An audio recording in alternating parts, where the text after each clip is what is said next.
एउटा आग्रहको सहितको एउटा प्रोग्राम गरेका छौँ र यसमा म धेरै बोलिरहनु भन्दा पनि दाइहरूलाई नै यो खासमा एउटा प्लेटफर्म दिन चाहन्छु, समय दिन चाहन्छु। यो चाहिँ हाम्रो कुनै पनि वेबिनार जस्तो चाहिँ नभइकन हामीले चाहिँ भलाकुसारीको रूपमा यो प्रोग्राम हामी त्यही प्रारूपमा चाहिँ हामी लानेछौँ यो प्रोग्रामलाई। र म यसो भन्दै सुरुमा म अलिकति हाम्रो चिफ मिनिस्टरलाई पनि मैले फोन गर्नुपर्ने छ। उहाँहरू तयार अवस्थामा त हुनुहुन्छ, यहाँ लाइभ चाहिँ देखाएको छैन मैले। निराजनजी एकचोटि तपाईँले नै हजुर, मेरो कुराकानी भइरहेछ, उहाँ चाहिँ एकैछिनमा आउनुहुन्छ भनेर मलाई मेसेज गर्नुभएको छ चिफ मिनिस्टर। हामीले चाहिँ अब मदन कृष्ण दाईबाटै सुरु गर्ने हो कि दाई? मैले भनिहालेँ नि। हजुर दाई, मैले भनिहालेँ नि।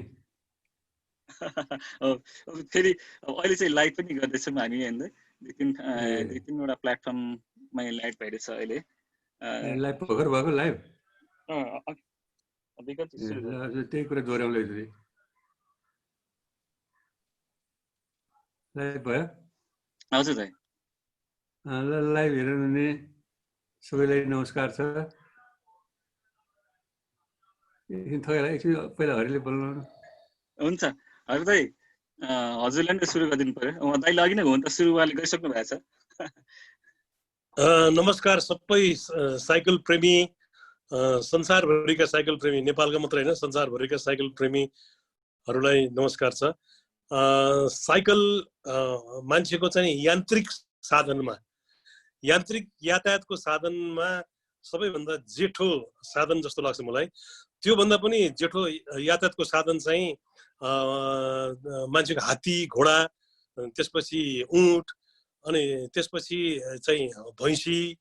यो चाहिँ मान्छेको पहिलो यातायातको साधन हो र त्यसलाई चाहिँ साधन पनि भन्न मिल्दैन कि यो चाहिँ एउटा जीवित प्राणी हो। र जीवित प्राणीलाई हामीले थिचोमिचो गर्दाखेरि, चढ्दाखेरि त्यसलाई चाहिँ यो पशु अधिकारवादीहरूले पनि हात्ती पनि चढ्नु हुँदैन भन्ने कुराहरू आइरहेछ। घोडालाई पनि धेरै दुःख दिनु हुँदैन। भैँसीलाई त झन् यति धेरै दुःख दिन्छ कि हामी भैँसीलाई दुन्छौँ पनि, खान्छौँ पनि, दुध पनि त्यसकै खान्छौँ, अनि मासु पनि पछि त्यसकै खान्छौँ, त्यसलाई जोत्छौँ, त्यसलाई नै पोत्छौँ, त्यसकै गोबरले जोत्छौँ होइन। यो प्राणीलाई यति धेरै दुःख दिन्छौँ हामी मान्छेहरूले, र त्यो कारणले गर्दाखेरि प्राणीलाई धेरै दुःख दिन हुँदैन भन्ने एउटा अन्तर्राष्ट्रिय मान्यता पनि भइसक्यो। र मान्छेले चाहिँ अनि प्राणी बाहेकको यातायातको चाहिँ सबैभन्दा पहिलो यान्त्रिक साधन चाहिँ साइकल बनाएको हो कि जस्तो लाग्छ मलाई। हुन त मैले ठ्याक्कै भन्न सक्दिनँ, तर त्यो बेलामा मैले देखे अनुसार चाहिँ साइकल चाहिँ एक पाङ्ग्रे साइकल थियो। एक पाङ्ग्रे साइकलमा जन्जिर पनि थिएन, अनि त्यसपछि मान्छेले चाहिँ एउटा खुट्टाले टेकेर अलिकति त्यसलाई बेगलाई अलिकति बढाइन्थ्यो, र त्यसपछि त्यो साइकल एक पाङ्ग्रे साइकल पछाडि बेसमेन्ट भएको साइकल चाहिँ गुड्दै जान्थ्यो। र अहिले पनि विकसित देशहरूको चाहिँ सहरमा फुटपाथहरूमा दुई पाङ्ग्रे साइकल हो, तर त्यसमा जन्जिर पनि हुँदैन, र खुट्टाले त्यसलाई एकचोटि खुट्टा टेकेर हुत्याएपछि त्यो चाहिँ 50-100 फिटसम्म पर जान्छ। त्यस्तो यातायातको साधन चाहिँ हामीले जापानमा, युएसहरूमा, विशेष गरेर रेलवेको प्लेटफर्महरूमा हामीले त्यस्तो साधनहरू अहिले पनि धेरै देखिरहेछौँ। जुन ठाउँमा मान्छे रेलबाट ओर्लिन्छन् र डेस्टिनेसनमा पुग्दाखेरि हिँडेर जानुभन्दा सानो पाङ्ग्रा भएको दुईवटा साइकलमा एउटा खुट्टाले टेक्यो, अर्को खुट्टाले एकचोटि भुइँमा टेकेर हुत्याइदिइसकेपछि त्यो परसम्म जान्छ। र त्यो असाध्यै छरितो र ब्यागमा पनि बोकेर लग्न मिल्ने चाहिँ यान्त्रिक साधन हो साइकल अहिले पनि सबैभन्दा। अनि पछि तर हाम्रो देशमा चाहिँ अब साइकलको ठाउँ चाहिँ अब मोटरसाइकलले लियो। मोटरसाइकलले त्यो साइकलको ठाउँ लिनु भनेको चाहिँ हाम्रो भूभाग अरूले मिच्या जस्तो लाग्छ मलाई। अहिले हाम्रो भूभाग अरूले मिच्दाखेरि हामी कति तडपिरहेछौँ, कति छटपटिरहेछौँ। त्यसैले मोटरसाइकलले साइकलको स्थान लिनु हुँदैन। साइकल भनेको मान्छेको कवि भुपी शेरचनले लेख्नु भएको छ, आदरणीय कवि भुपी शेरचनले लेख्नु भए अनुसार चाहिँ मान्छेको जीवन भनेको साइकलको डाइनामाइट जस्तो हो कि त्यो जति चल्छ उति बत्ती बल्छ, जति खुट्टाले चलाउन सकिन्छ उति बत्ती बल्छ भनिसकेपछि मान्छेको आफ्नै बल बुद्धि विवेकले चाहिँ चलाउन सक्ने यातायातको साधन हो र यसले चाहिँ कसैलाई धुवाले पनि दुःख दिँदैन। यसको हर्न पनि त्यस्तो कान खाने खालको हर्न हुँदैन, अलिकति टिन्टिङ टिन्टिङ गर्ने घन्टी हुन्छ। इन केस कसैलाई दुर्घटना भएर साइकलले हिर्काइहाल्यो भने मान्छे तुरुन्तै लड्ला, सानो साधारण चोट लाग्छ, तर मान्छे साइकलले हिर्काएर साइकलले लागेर मान्छे मर्यो भने चाहिँ बिरलै सुनिन्छ होला सायद। त्यो एकदमै थोरै चाहिँ दुर्घटनाको चाहिँ कारण हो साइकल। एकदम दुर्घटना न्यूनीकरण, दुर्घटनै छैन भने पनि हुन्छ साइकलमा। खालि आफूले चलाउँदाखेरि सुरुमा हामीले साइकल चलाउँदाखेरि साइकल चलाउन नजानेर साइकलले हामीलाई 2-4 चोटि चढाएछ। मलाई साइकलले धेरैचोटि चढाएछ। मैले साइकल चढ्न सिक्दाखेरि र कस्तोसम्म पनि भएको छ भनेदेखि म नक्सालमा साइकल सिक्न जान्थेँ। हामीलाई सानो बेलामा 5 पैसा 10 पैसा 15 पैसा हाम्रो हातमा पर्यो भनेदेखि हामी जम्मा गरेर राख्थ्यौँ र त्यो पैसा 1 रुपियाँ 1 मोहर पुगिसकेपछि अनि आफ्नो साइकल थिएन, आफ्नो साइकल नभएपछि साइकल भाडामा लिएर अनि साइकल चलाउने। त्यो साइकल चलाएर त्यो साइकलको काठीमा जब जानियो चलाउनलाई, त्यसपछि संसार जिते जस्तो लाग्छ। संसारलाई मैले जिते जस्तो फिल भएको थियो मलाई साइकल चढ्न सिक्दाखेरि। र सिक्दै एकचोटि नक्सालमा चाहिँ एकजना मासु व्यवसाय गर्ने दिदी हुनुहुँदो रहेछ। एउटा खसीको चाहिँ सिङ्गै खसीको जिउ चाहिँ डोकोमा बोकेर बिहानै सायद पसलमा लग्नु भएको थियो होला। म साइकल चढ्न सिक्दै थिएँ, गएर पछाडिबाट ड्याममा दिदीलाई हिर्काइसकेपछि दिदी पनि अलिकति लड्नुभयो र त्यो डोकोमा राखेको चाहिँ खसीको मासु त सडकभरि त्यो छरियो। त्यसपछि मैले 2-4 थप्पड खाएँ त्यो गर्दी बापत र अनि पछि साइकल लिएर भागेँ। अनि साइकल सिक्नलाई साइकल अलिकति पैसा भयो भने हामी सबभन्दा हाम्रो फर्स्ट चोइस के त भन्दाखेरि भाडामा साइकल लिएर घुम्ने। भाडामा साइकल लिएर घुम्दाखेरि यति ठुलो इज्जत हुन्थ्यो कि हामीलाई कसैले देखे पनि हुन्थ्यो। मैले साइकल चढेको कसैले देखे पनि हुन्थ्यो, वाह यसले साइकल चढ्न जान्ने रहेछ भनेर चाहिँ मान्छेले तारिफ गर्थे जस्तो लाग्थ्यो। अनि पछि आफ्नै पनि साइकल भयो। एउटा साइकल मैले त्यो बेलामा आफ्नो साइकल किन्न सक्दाखेरि मेरो साथीहरूको सर्कलमा मेरो इज्जतै फरक थियो। म साइकल भएको मान्छे भनेर चाहिँ मलाई साथीहरूले भन्थे। साइकलको त्यति धेरै इज्जत थियो र साइकलले नै मलाई मेरो सुरुवातको स्ट्रगल पिरियडहरू, जुन बेला मसँग मोटरसाइकल चढ्न सक्ने क्षमता थिएन, गाडी चढ्न सक्ने क्षमता थिएन, एउटा ठाउँबाट अर्को ठाउँमा जुन मलाई सहज तरिकाले पुर्याइदिने वातावरण थियो त्यो बेलामा त्यो साइकलले गर्थ्यो। साइकल मैले धेरै चढेँ। साइकलले नै मलाई आज यो ठाउँमा जुन म हुन पाएको छु, मदन दाई जस्तो साथी हुनु पाएको छ, यहाँहरू जस्तो यत्रो मान्छेहरूले मलाई हामीलाई यति धेरै माया गर्नुहुन्छ, त्यसमा चाहिँ साइकलको ठुलो भूमिका छ। किनभनेदेखि हिँडेर साथी हुँदैन थियो। एउटा ठाउँबाट अर्को ठाउँमा जाँदाखेरि हामी साइकल चढेर जान्थ्यौँ र साइकल मेरो पहिलो यातायातको साधन हो। मैले भैँसी चढिन कहिले पनि, मसँग घोडा पाल्न सक्ने सामर्थ्य थिएन, हात्ती चढ्न सक्ने सामर्थ्य थिएन, ऊँट त हाम्रो देशमा हुँदैन। त्यस कारणले मेरो पहिलो चाहिँ यातायातको साधन भनेको साइकल हो र सबभन्दा पहिलो चिजलाई जहिले पनि सम्मान गर्नुपर्दछ। म साइकललाई असाध्यै नै सम्मान गर्दछु र साइकलले जुन अहिले मोटरसाइकलले साइकलको स्थान लिइरहेको भने मैले त्यो एकदमै दुःख लाग्दो कुरो हो। किनभनेदेखि यति धेरै पल्युसन छ, मलाई त मोटरसाइकल त अहिले यस्तो लाग्छ कि त्यो झिङ्गा हो कि मोटरसाइकल जस्तो लाग्छ। त्यो झिङ्गालाई कतैबाट कतै जानलाई कानुन छैन, ट्राफिक नियम पर्दैन। यताबाट पनि छिर्दिन्छ, उताबाट पनि छिर्दिन्छ, कहिले नाकबाट पनि छिर्छ, कहिले यताबाट पनि छिर्छ, कहिले खुट्टा मुनिबाट पनि छिरेर हुन्छ। त्यसै गरी मोटरसाइकल पनि मर्निङ वाकमा हामी कहिलेकाहीँ यसो निस्किन्छौँ, यति धेरै रिक्सी लाग्छ कि बाहिर निस्किनलाई मोटरसाइकलले हान्ने लागि पनि डर लाग्छ। त्यो कारणले गर्दाखेरि यो हामी कहाँ सबभन्दा ठुलो कुरो त अब व्यवस्थित सहरीकरण भएन, एकदमै अव्यवस्थित सहरीकरण भयो र यो अव्यवस्थित सहरीकरणमा चाहिँ यातायातको साधनहरू नै हाम्रो जीवनको सबभन्दा ठुलो जोखिमको कुराहरू भए। त्यस कारणले साइकललाई हामीले प्रायोरिटी दिनुपर्छ। साइकललाई गल्ली गल्लीमा जान सक्ने साइकलको क्षमता छ र अब सभ्य देशको एउटा प्रतीक भनेको साइकल हो। सभ्य देशमा चाहिँ ठुला ठुला मान्छेहरूले साइकल चढ्नुहुन्छ। हामी अस्ति नै एकचोटि पोर्चुगल गएको थियौँ। पोर्चुगलमा चाहिँ एउटा नेपालीको रेस्टुरेन्टमा हामी खान जाँदाखेरि हाम्रो रेस्टुरेन्टमा यहाँ पोर्चुगलको चाहिँ प्रधानमन्त्री साइकल चढेर खुसुक्क आएर हाम्रो रेस्टुरेन्टमा खाएर जानुहुन्छ भन्दाखेरि कति खुसी लाग्यो साइकल भन्ने। तर हाम्रो देशमा त साइकलको लेन छैन नै भने पनि हुन्छ। अब यो तर धेरै ढिला भयो, हामीले धेरै ढिला गऱ्यौँ साइकलको लेन बनाउनलाई। अब एक त साँगुरो सहर भयो, त्यसमाथि साँगुरो सहरमा साँगुरो बाटो, अनि फुटपाथ त अब कहिलेकाहीँ फुटपाथमा एउटा मान्छे पनि नअटाएर छड्के परेर हिँड्नुपर्ने फुटपाथ छ अहिले हाम्रो नयाँ बनेका फुटपाथहरू। भनेपछि साइकल लेन बनाउने सम्भावना एकदमै कोर सिटीभित्र एकदमै गाह्रो भइसक्यो। त्यस कारणले जति ठाउँमा सम्भावना बाँचेका छन् त्यो ठाउँहरूमा चाहिँ साइकलको लेनलाई भनेर अहिले नै छुट्याएर राख्नु पर्दछ। जस्तो अब कोरिडोरहरूमा बाटो बनिरहेछ, धोबीखोला कोरिडोर भयो, बागमती कोरिडोर भयो, यो कोरिडोरहरूमा साइकलको बाटो साइकल लेन बनाउन सकेको भएदेखि हामीलाई असाध्यै ठुलो फाइदा हुन्छ। अहिले चाहिँ अब रिङ रोडमा अझ पनि सम्भावना छ, रिङ रोडमा एउटा लेन चाहिँ साइकल लेन बनाएर छुट्याउन सक्यो भनेदेखि एकदमै ठुलो सम्भावना छ। त्यसलाई सरकारले ध्यान दियोस् भन्ने चाहन्छु। र अब हाम्रो अप्पर रिङ रोड बनाउने कुरा छ काठमाडौँमा। त्यो अप्पर रिङ रोड बनाउँदाखेरि चाहिँ साइकलको लागि विशेष रिङ रोडको वरिपरि नै साइकल लेनको चाहिँ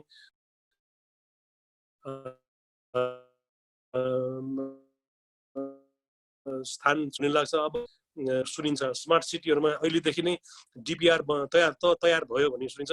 तर डिपिआरमा साइकल लेन छ कि छैन, त्यो तयार त भयो, त्यो साइकल लेन नभएको डिपिआर रहेछ भनेदेखि त्यो अपूर्ण यो काम नलाग्ने डिपिआर हुन्छ। त्यस कारणले साइकल लेन त्यसमा अपरिहार्य छ, छुट्याउनु पर्छ। र जुन साइकलले हामीलाई हाम्रो नेपाली आर्ट कल्चरमा पनि साइकलले असाध्यै राम्रो स्थान दिएको छ। जस्तो हाम्रो 15 गतेको कुरा अघि मदन दाइले पनि गर्नुभयो। 15 गतेमा मदन दाइ बाउ म छोरा भएर अभिनय गरेको छु। त्यसमा जुत्ता खस्ने एउटा सिन छ। जुत्ता खस्ने सिनमा चाहिँ मैले मदन दाइलाई अगाडि काठीमा राखेर लिएर गइरहेको हुन्छु अगाडि डोनीमा, अनि मन दाइ पढिरहनु भएको हुन्छ। किनभने साइकलमा पढ्न सकिन्थ्यो त्यो बेलामा, त्यो बेलामा त्यस्तो ठुलो ट्राफिक पनि थिएन। साइकलको सिन यस्तो प्रभावकारी भएको छ कि त्यो 15 गतेमा सबैजनाले त्यो जुत्ता खसेको सिन, साइकल चढेको सिन भन्ने चाहिँ मान्छेले सम्झिन्छन्। र साइकल चाहिँ अब हाम्रो चाहिँ कार्डियो एक्सर्साइज गर्नको लागि असाध्यै नै ठुलो चाहिँ एउटा व्यायाम गर्ने पनि यन्त्र हो साइकल पनि। मलाई अस्ति यो 4-5 महिना अगाडि पोखरामा चाहिँ हामी साइकल र्याली भएको थियो, तपाईँहरूले नै आयोजना गर्नुभएको थियो। हामी जानु पाएको थियौँ, त्यहाँ चिफ मिनिस्टर साहब पनि पाल्नु भएको थियो। र मदन दाई र मलाई चाहिँ साइकलको चाहिँ तपाईँहरू चिफ गेस्ट भनेर बोलाउनु भएको थियो। र अब त्यो बेलामा मलाई यस्तो यो एउटा घुँडा मेरो दुखिरहेको थियो, मलाई घुँडाको एकदम दुखेको प्रब्लम भइरहेको थियो। मैले डक्टर कहाँ, अर्थोपेड डक्टर कहाँ पनि गएँ, अनि घुँडा देखाएँ। उहाँले चाहिँ औषधि दिनुभयो, त्यसपछि थेरापी गर्नुपर्छ भन्नुभयो, अनि थेरापी पनि गरिरहेको थिएँ। र अब साइकलमा चिफ गेस्ट भनेर बोलाउनु भयो। अब त्यो सौभाग्य हामीले पायौँ भनेर हामी पोखरा गयौँ। पोखरा गएर चाहिँ साइकलको उद्घाटनको बेलामा र अब चिफ गेस्ट भयो भने त साइकल चढ्नुपर्छ भन्ने कुरा भयो। र मैले साइकलमा बसेँ, साइकल चढाउनु सुरु गरेँ। र पोखराको उकालो ओह्रालो गर्दै त्यो बेलामा कसैले 27 किलोमिटर भन्नुहुन्छ, कसैले 35 किलोमिटर भन्नुहुन्छ। मैले त्यो 27 हो कि 35 किलोमिटर पुरै साइकल चलाएँ। साइकल चलाइसकेपछि एउटा जादु नै भयो मलाई। किनभनेदेखि मेरो घुँडा दुखिरहेको थियो, मैले थेरापी गरिरहेको थिएँ, मैले औषधि खाइरहेको थिएँ। तर ठ्याक्कै साइकलबाट ओर्लेपछि त घुँडा दुख्नु बन्द भयो र आजसम्म पनि दुखेको छैन। अनि आजसम्म पनि घुँडा दुखेको छैन। र घुँडा दुख्ने प्रब्लम मेरो साइकल चढेर तपाईँहरूले पोखरामा चिफ गेस्ट बनाइदिनु भयो, टोकन अफ लभ पनि थियो। र त्यो टोकन अफ लभ त सबभन्दा ठुलो टोकन अफ लभ त मेरो घुँडै दिनुभयो तपाईँहरूले। र अहिलेसम्म पनि मलाई त्यो घुँडा दुख्न थालेको छैन भने चाहिँ साइकल एउटा फिजिकल्ली एउटा अब शरीर तन्काउने, शरीरलाई थेरापी गर्ने पनि एउटा सबभन्दा ठुलो माध्यम रहेछ जस्तो लाग्यो मलाई। र साइकलको कुरा गर्दै गरौँला, मैले धेरै बोलेँ। अब मदन दाइ पनि हुनुहुन्छ, हाम्रो आदरणीय चाहिँ मुख्यमन्त्रीजी पनि पाल्नु हुँदैछ अरे, उहाँहरूको पनि कुरा सुनौँ। पछि म थप्दै जान्छु यो कुराहरू। हरिवंश दाइ धेरै धन्यवाद। त्यो 15 गतेको त्यो सिनेमा अघि बिहान हेरेर बसेको थिएँ, हाँस्दै त्यो दृश्य एकदम। अनि फेरि के गजब लाग्यो भने त्यहाँ यतिखेरको त्यो रिङ रोड कति साइडमा तपाईँले त्यो साइड रिङ रोड त्यो दृश्य, त्यहाँ रुखहरू जुन थियो होइन, त्यसको छाडीमा साइडमा साइकल चलाउनु त्यो एक प्रकारको जुन सौम्यपना जुन आनन्दको अनुभूति त्यो अहिले हाल छैन कि त्यो सिचुएसन त्यो कम्पेयर गर्यो भने अहिलेको सिचुएसन एकदम भयावह छ। यसपछि मदन भाइ हजुरबाटै केही कुरा राखिदिनु होला। भाइलाई अलिकति आफ्नो शरीरलाई पनि हेरेर ख्याल गरेर धेरै बहुत आफूले अप्ठ्यारो पनि नपारिकन थोरै बहुत राखिदिनु भए हुन्छ। हजुरको अनम्युट हजुरले उताबाट अनम्युट गर्नुपर्ने हुन्छ। निरञ्जनजी भयो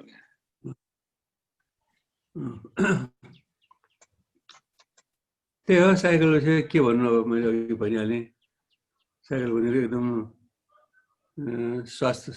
स्वास्थ्यवर्धक एकदम एक्सर्साइजवर्धक एक्सर्साइजको लागि एकदमै साइकल चढेको मान्छेहरू धेरै बाँचेको देखाएको छु मैले। साइकल चढेको मान्छेहरू धेरै त्यो 90 कटेको देखाएको छु साइकल चढ्ने मान्छेहरू। पहिले बुढो मान्छे साइकल चढेर हिँडिरहन्थ्यो होइन।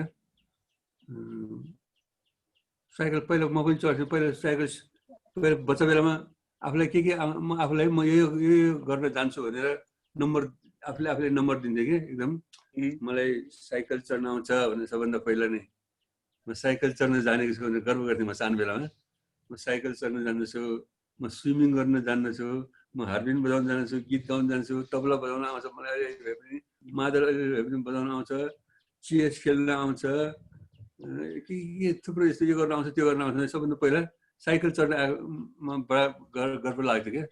गर्व लाग्थ्यो। पहिला स्कुल भागी पनि साइकल चढाएको छु मैले। स्कुलबाट भागेर पनि साइकल चढेँ। मेरो फुपूको छोरा थियो प्रचण्डलाल दाइजना 2 महिना जेठो मभन्दा। पहिला 20 इन्चीको साइकल भाडामा लिन पाइथ्यो। 20 इन्च हाम्रो हाइट सानो बच्चा भएको 20 इन्चीको साइकल 1 घन्टाको 40 पैसा हो कि 20 पैसा हो। त्यो हिसाब लिएर त्यो म क्लासमा पढिरहेको हुन्थेँ। त्यहाँ लैनचौर स्कुलमा पढ्थेँ म त्यो बेला 8 क्लासमा।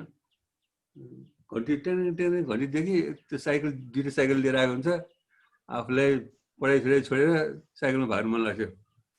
अनि म एउटा न्यु पारेर छोडेर जान्थेँ, घुम्न जान्थेँ। साइकल चाहिँ कहिले कहाँ घुम्न जान्थेँ। दाजुभाइ 2जना कुरा गर्दै साइकल चाहिँ यस्तो आनन्द लाग्थ्यो। स्वर्गीय आनन्द त्यो बच्चा बेलाको छुकछुकीपन है। अनि यो एक प्रकार त के भयो भने त्यो मेरो त्यो कसले देखेछ हाम्रो मेरो ठुलो फुपूको श्रीमानले ठुलो फुपूलाई खबर गरिदिएछ क्या। यो 2जना आज फलाना ठाउँ स्कुल नगइकन साइकल चढेर घुमिरह्यो भनेर कुरा लगाइदिएछ। अन्त हाम्रो फुपूले भने त्यहाँ त्यो फुपूको अफिसमा एउटा घडी आइरहेछ। त्यो घडीमा चाहिँ फलाना मान्छे कहाँ छ भने ट्याक्क छिटो हेरेर कि त्यो घडीमा सबै आउँछ अरे। आज तिमीहरू कहाँ छ भने हेरेको तिमीहरू त त्यहाँ जौलो खेल्न साइकल चढेर घुमिरहेको अरे भने हो भने होइन भने तिमीहरू त्यहाँ देखिसक्यो भने त्यसै हो भन्नु पर्यो। पछि फेरि अर्को दिन 2-4 दिन गएन। फेरि हामी स्विमिङतिर घुम्न गयौँ। फेरि त्यो दिन फेरि भन्यो बा तिमीहरू आज स्विमिङतिर घुम्न गयो भनेपछि हामीलाई एकदम दिक्क लाग्थ्यो। साइकल चढ्नु पाएन भनेर बडा दिक्क लाग्थ्यो। साइकल यस्तो हरेक काम छोडेर क्लासै छोडेर भए पनि साइकल चढ्न गइन्थ्यो। रमाइलो लाग्थ्यो साइकलको जिन्दगी बेग्लै खालको। अनि पहिला त्यो अनि जेपीमा पढ्दाखेरि त्यो साइकल चढेको साथीहरू आउँथ्यो एकजना। त्यो साइकल चढ्ने आउँथ्यो। सुनको दाँदाखेरि साइकल चढेर आउने यस्तो राम्रो लाग्थ्यो। आफूले पनि सुनको दाँदाखेरि साइकल चढ्नु पाए हुन्थ्यो लाग्थ्यो। त्यस्तो रमाइलो लाग्थ्यो। सम्झना आउँछ सुनको दाँत चाहिँ। साइकलको बडा स्वाद बेग्लै आउँछ। साइकल चढेर हिजो भर्खर त्यो हाम्रो कनकमणि दीक्षितजी उहाँ चाहिँ यहाँ पाटन ढोकादेखि काभ्रेको फुलबारी भन्ने ठाउँसम्म उहाँको एउटा शिष्य सानो त्यहाँसम्म 5 घन्टा साइकल चढेर गएको। 5 घन्टासम्म साइकल चढेर गएको, 5 घन्टा साइकल चढेर फर्किएको। कस्तो होला त त्यो भनेको एकदम त्यो स्ट्यामिना बढ्ने त्यो साइकलले जति चढ्यो त्यति अब बलियो हुने विषय हो भने नि। अब मैले हरिवंशलाई चिनेकै, हरिवंशलाई सबभन्दा पहिला देखेकै नाचघरमा साइकलै चढेर आएको देखेँ। हरिवंश त्यो रहेछ भने देखायो। हाँसो उठ्दो देखिन्थ्यो त्यो दुब्लो थियो त्यसो झन् टल्ल आँखा परेको थियो साइकल चाहिँ आगो यस्तो हाँसेको थिएँ म साइकल भनेको एकदमै त्यो साइकल चोरी पहिलोचोटि देखाएको मान्छे अहिलेसम्म मेरो लाइफमा यत्रो लामो सहकार्य गर्न पाइला भनेर जारी गरेको थिएन साइकल भनेको सबैले फाप्ने चिज पनि रहेछ साइकल भनेको पहिला भने मैले अघि पनि त्यही कुरा हो धेरै कुरा त के खास छैन साइकल भनेको पहिला सर्वसाधारण चढ्ने अब चाहिँ बुद्धि भएको मान्छे चढ्ने साइकल हो चढ्ने भेहिकल साइकल हो पहिला भैँसी चढ्ने भने भैँसी हरिवंशले भैँसी चढाएको छैन भने हरिवंश भने यस्तो बदमास थियो पहिला साथीहरूले सोध्नु मैले के मात्र छ भैँसी पनि चढाएको छ भैँसी त उसमा अर्को होइन 50-50मा चढेको मैले भने तिमी सुनेन 50 यमराज भएर भैँसी चढाएको छ हरिवंशले साँडे चढेको त किताबमै लेखा सिना हराएको मान्छे लेखाएको छ घोडा पनि चढेको हात्ती पनि चढेको सुटिङमा चढ्यो भैँसी चढेर सपिङ गएको छैन अनि साइकल भेहिकल थियो पहिला भनेको मलाई रमाइलो लाग्यो भैँसी चढेर पोखरा गयो भने कति दिन लाग्छ होला भन्ने विचार गरेँ साइकल चढेर पोखरा गयो भने कति दिन लाग्छ साइकल चढेर पोखरा गयो भने 2 दिनमा पुगिन्छ 2 दिन एकचोटि 2010 मा हामीले एउटा प्रोग्राम आयोजना गरेको थियौँ त्यतिखेर यता हाम्रो पुष्कर दाई वर्ल्ड बाइसाइकल फाउन्डेसन र अनि त्यतिखेर एउटा हामीले एउटा संस्था थियो काभ्रे साइकल एसोसिएसन भन्ने हजुर दाइहरू पनि एकचोटि धुलीखेलमा आउनुभएको थियो नि त्यो प्रोग्राम गर्दा त्यही संस्थाबाट हामीले 2010 मा चाहिँ काठमाडौँबाट धुलीखेलसम्म एउटा साइकल टुर गराएको थियौँ त्यतिखेर 65 पार्टिसिपेन्ट्स थियो त्यो स्टोरी बेग्लै छ एकदम रमाइलो थियो त्यो तर त्यो हामीले साइकलमा यदि जाने भने 2 डेजमा पुगिन्छ खासै लङ रुट होइन एक्चुअली भन्ने हो भने अनि म अहिले चाहिँ हाम्रो साइकल भनेको गभर्मेन्टले ट्र्याक एउटा साइकललाई ध्यान दिनुपर्छ कि दिनुपर्छ साइकल जहाँ पनि चढ्ने कुरा पनि आउँदैन अब भेहिकललाई घटाउने कुरा पनि आउँदैन भेहिकल अझ बढ्छ होइन पोल्युसन लेस बनाउनु पर्छ साइकल भनेको पोल्युसन लेस हुने पोल्युसन केही नभएको भेहिकलमा पनि पर्छ होइन अघि रिङ रोडमा साइकल लिन जाँदा बनाउनु मिल्छ त्यहाँ बनाउनु मिल्छ पोखरामा फेवारतालमा साइकलले घुमाउनु सकिन्छ साइकल घुमाउनु सकिन्छ त्यससम्म भए पनि साइकल चढाएर अनि नजिकमा साइकल चढाएर व्यवस्था गरेको हुन्थ्यो हामी त्यहाँ हल्लाइनमा जाँदाखेरि साइकल देखाएको थियौँ नि हामीले त्यो पर झिङ्गाको थुप्रो देखायो झिङ्गा भइसक्यो भड्किरहेको देख्यो के थियो भने त्यो साइकल रहेछ टाढोबाट झिङ्गा भन्दा मान्छे सबै साइकल चढेर जाँदैछ अफिस जाने बेलामा साइकल चढेर एक ठाउँबाट अर्को ठाउँमा पुग्यो रेलवे स्टेसन पुग्यो त्यहाँबाट रेल चढेर गयो अर्को त्यो साइकल त्यहाँ तिली चढेको पनि देखेको छ हामीले साइकल राखिदिएको हुन्छ त्यो त्यसै छोडेको थियो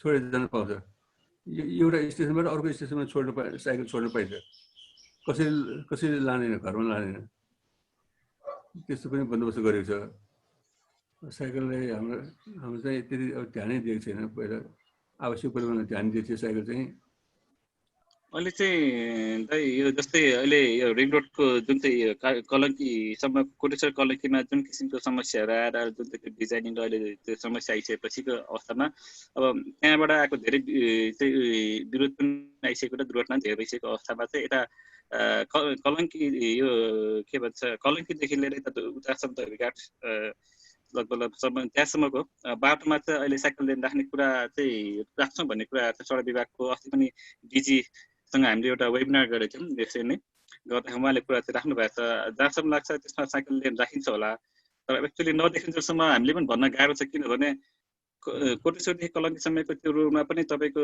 2015 त्यो डिजाइन हुँदाखेरि चाहिँ 14-15 डिजाइन हुँदाखेरि त्यो साइकल लेन राखिएको थियो डिजाइनमा थियो तर जब बनिसकेपछि त्यो सबै डिजाइनहरू नै कहाँ पुग्यो र साइकल लेन हटाएको छ र सँगै फुटपाथ पनि गतिलो छैन त्यहाँ अब अहिले यो रिङ रोडको इस्युदेखि लिएर अहिले चाहिँ जस्तै तपाईँको त्यो पाटन ललितपुरमा जुन चाहिँ साइकल लेनको कामहरू अलिक सुरु भइरहेछ त्यहाँ र अनि सँगसँगै थोरै बहुत यता माइतीको किनपिनेको जुन चाहिँ साइकल लेन पहिला बनायो हो, तर त्यो चाहिँ एकदम फल्स डिजाइन भन्नु पर्ला।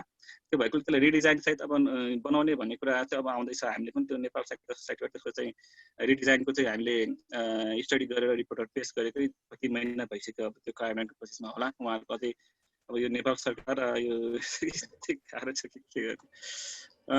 म एक्चुअली अहिले पनि हामीले तपाईँले टिप्पी नसकेको राम्रो छ कि हामीले पनि गजबको टिप्पी राम्रो टिप्पी हो त्यो। साइकललाई दिन भएको कन्टिन्यू गरेको राम्रो छ, कन्टिन्यू गर्नुपर्छ। हामीले प्रयास गरेको छौँ। त्यही भएर दाइहरूको पनि आवाजमा हाम्रो आवाजमा दाइहरूको आवाज मिसाउन पायो, हजुरको आवाजमा पनि हाम्रो आवाज मिसाउन पायो भने चाहिँ बल्ल अलिकति यो ठुलो आवाज हुनेछ भनेर नै खास मैले दाइहरूलाई आज यो स्वागत यो के भन्छ आजको प्रोग्राममा दाइहरूलाई चाहिँ स्वागत गरे हो। अनि यससँगै म अलिकति हाम्रो चिफ मिनिस्टरलाई उहाँलाई कुरिरहेको छु। एक्चुअली म फेरि साथीलाई कल गर्छु। यसै बिचमा दाइ अनि हरिवंश दाइले पनि केही थोरै बहुत राखिदिनु होला। जस्तै अहिले चाहिँ तपाईँहरूको त्यो स्टोरीसँग जस्तै मलाई चाहिँ केही यो अलिकति आउट अफ बक्स पनि कुरा गर्नु पनि रमाइलो हुँदो रहेछ कहिलेकाहीँ। जस्तै हामीले यो 15 गतेमा चाहिँ हामी रामेश्वर नकर्मी दाइ उहाँलाई धेरै सम्झन्छु, किनभने उहाँको समयको उहाँको बुढेली कालमा उहाँ बित्नु भइसक्यो, केही वर्ष मात्र भयो, धेरै पनि भएको छैन। उहाँको जुन दुःख देख्दाखेरि चाहिँ मलाई त्यो अलि पनि पीडा महसुस हुन्छ। उहाँको त्यो मुभीमा उहाँको पात्र पनि एक प्रकारले दुखित पीडित नै हुनुहुन्थ्यो, तर लाइफको उहाँको अन्तिमसम्म उत्तराधिकार पनि उहाँको जिन्दगी पनि त्यसै नै बितेको थियो। र त्यसले गर्दा मलाई नै त्यो एकदम पीडादायी त्यो क्षणहरू, त्यो उहाँको जुन पिक्चर अहिले पनि मैले महसुस गर्छु। उहाँको त्यो घर चाहिँ टहरा जस्तो घर भएको र त्यहाँ बितेको भन्ने हामीले साथीहरूले मलाई त्यो मलाई फोटो पनि देखाउनु भएको थियो। त्यस्तै गरी अर्को एउटा इस्यु चाहिँ मलाई एकदम मनपर्नेको चाहिँ 15 गतेमा सय थरी बाजा एउटै ताल, हाम्रो दुर्गा अनि सय थरी घोडा एउटै ताल, सबै हो एउटै हामी नेपाली सबको देश यही नेपाल भन्ने एउटा गीत छ नि। अहिले जस्तै दलितहरूलाई जुन किसिमले चाहिँ नवराज विकहरू मारिएका छन्, हाम्रो समाजमा यो छुवाछुत जाति भेदले गर्दा जुन किसिमको समस्याहरूले हामी ग्रसित छौँ, हाम्रो समाज एउटा मानसिक रूपले यो सामाजिक सांस्कृतिक रूपले ग्रसित छौँ। त्यसले दाहरू पनि धेरै ठुलो जस्तै एउटा मान्छे भन्ने पनि हजुरहरूको एउटा टेलिफिल्म पनि थियो, त्यसमा पनि स्वास्थ्यको कुरामा कस्तो राम्रो यो जनमानसमा एउटा राम्रो शिक्षाको लागि तपाईँले दिनुभएको थियो। यस्तो कुराहरूले पनि यसो हेर्दाखेरि दाइहरूले धेरै किसिमको 100वटा भन्दा बढी साइकल यो के भन्छ टेलिफिल्महरू बनाउनु भएको छ। त्यसमा विशेष गरी चाहिँ पब्लिक एवारनेसको लागि नै आएको छ। तर यसमा केही कुराहरू चाहिँ दाइहरूले यसो पनि आउट अफ बक्स पनि कहिले कुरा गर्नु मजा आउँछ। त्यस्तो पनि केही कुराहरू हजुर राखिदिनु भयो भने अलिकति के भन्न चना चटपटी जस्तै है। त्यही त अब त्यो अहिले हाम्रो चाहिँ नवराज विकजीको जुन भयो त्यो एउटा उहाँ मात्रै हरिवंश दाइ, म अलिकति मैले देखिरहेको छु हाम्रो गण्डकी प्रदेशको चिफ मिनिस्टर पृथ्वी सुब्बा गुरुङजी सम्मानीय सर नमस्कार।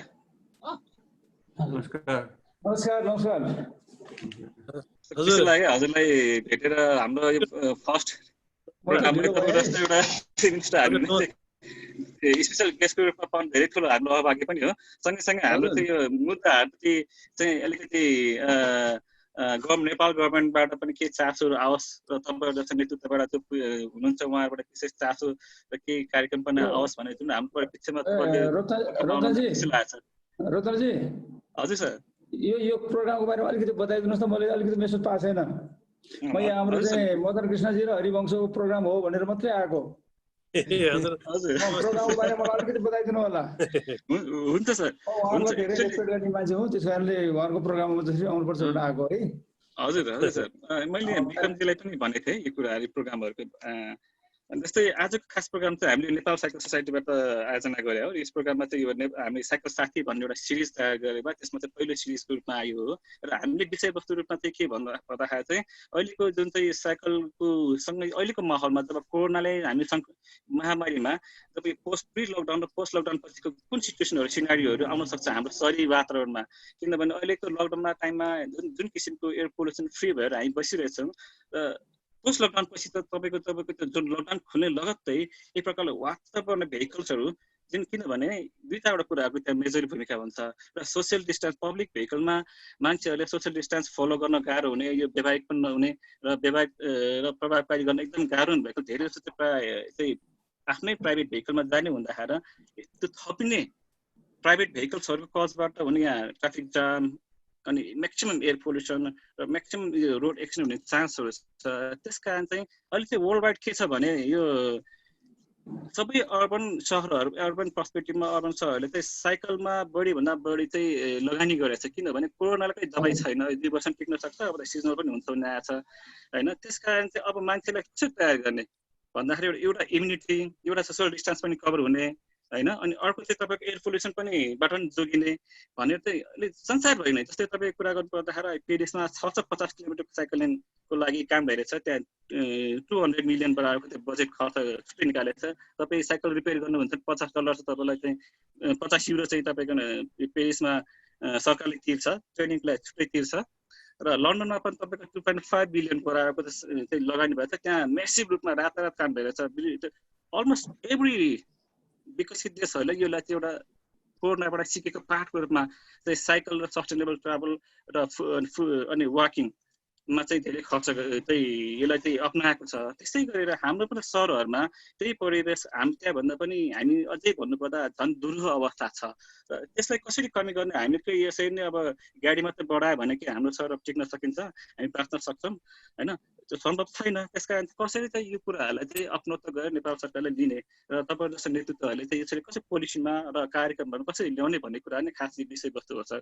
र यसै बिचमा हाम्रो हरिवंश दाइ र मदन कृष्ण जस्तो उहाँहरू चाहिँ एउटा आदरणीय दाइहरूलाई थ्रुबाट हाम्रो आवाजलाई अझ मुखरित गर्न खोजे हो, अनि हजुरले पाउँदा झन् एकदम खुसी लागेको छ। अनि एउटा विषयवस्तुमा के भने सर, पोखरामा अहिले बजेटमा चाहिँ अस्ति पनि मैले मेयर सरको कुरा हुँदाखेरि चाहिँ लेक टु लेक चाहिँ साइकल लेन बनाउने भन्ने कुरा आएको छ होइन। त्यो हामीले योभन्दा 3 महिना अति अगाडि चाहिँ हामी त्यहाँ आउँदा एउटा प्रेजेन्टेसन दिएको थियौँ मेयर साहबलाई, उहाँको इन्जिनियरिङ टिमलाई, अनि साइकल लेनको नेटवर्क कसरी बनाउन सकिन्छ, हाउ इज पोसिबल, एउटा टुरिस्टिक सहरलाई चाहिँ कसरी चाहिँ हामी चाहिँ अब ड्यामेज नगर्ने, काठमाडौँबाट सिक्नु पर्ने हामीले भन्ने कुरा आएको थियो। अनि बजेटहरूमा आएन भने त भोलि त हामी कुरा मात्रै हुन्छ, कुरा मात्रै गरेर केही पनि आएको रिजल्ट ओरिएन्टेड हुँदैन। त्यस कारण चाहिँ बजेट टाइममा लेट्स वर्क अन दिस, अनि यसरी चाहिँ एउटा केही विषयवस्तुलाई चाहिँ त्यही पेनिट्रेट गर्नु भन्ने कुरा नै हो सर। हाम्रो स्ट्राटेजी चाहिँ एक्चुअली यो ओपनली मैले कुरा राखेँ सर।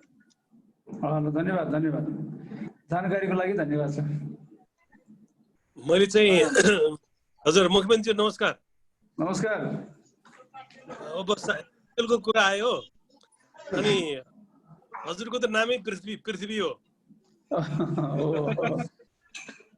पृथ्वीलाई चाहिँ पृथ्वी नै हो, कृष्ण पनि पृथ्वी नै हो, कसले ठाउँ पृथ्वीलाई स्वस्थ राख्ने भन्ने कुरामा चाहिँ अब हाम्रो मेयर साहब, हाम्रो चिफ मिनिस्टर साहब नै चाहिँ पृथ्वी भएको हुनाले अब चाहिँ सफा राख्ने चाहिँ भेहिकलमा चाहिँ साइकल भनेर हामीले पनि सुनेको, र पोखरा चाहिँ हजुरको यति धेरै सम्भावना भएको ठाउँ पऱ्यो कि साइकलको, कि त्यहाँ चाहिँ एउटा गेम पनि हुन्छ र संसारभरिबाट चाहिँ साइकलको चाहिँ गेम खेल्नको लागि, साइकल यात्रा गर्नको लागि मान्छेहरू हामीले नेपालमा बोलाउन सक्छ।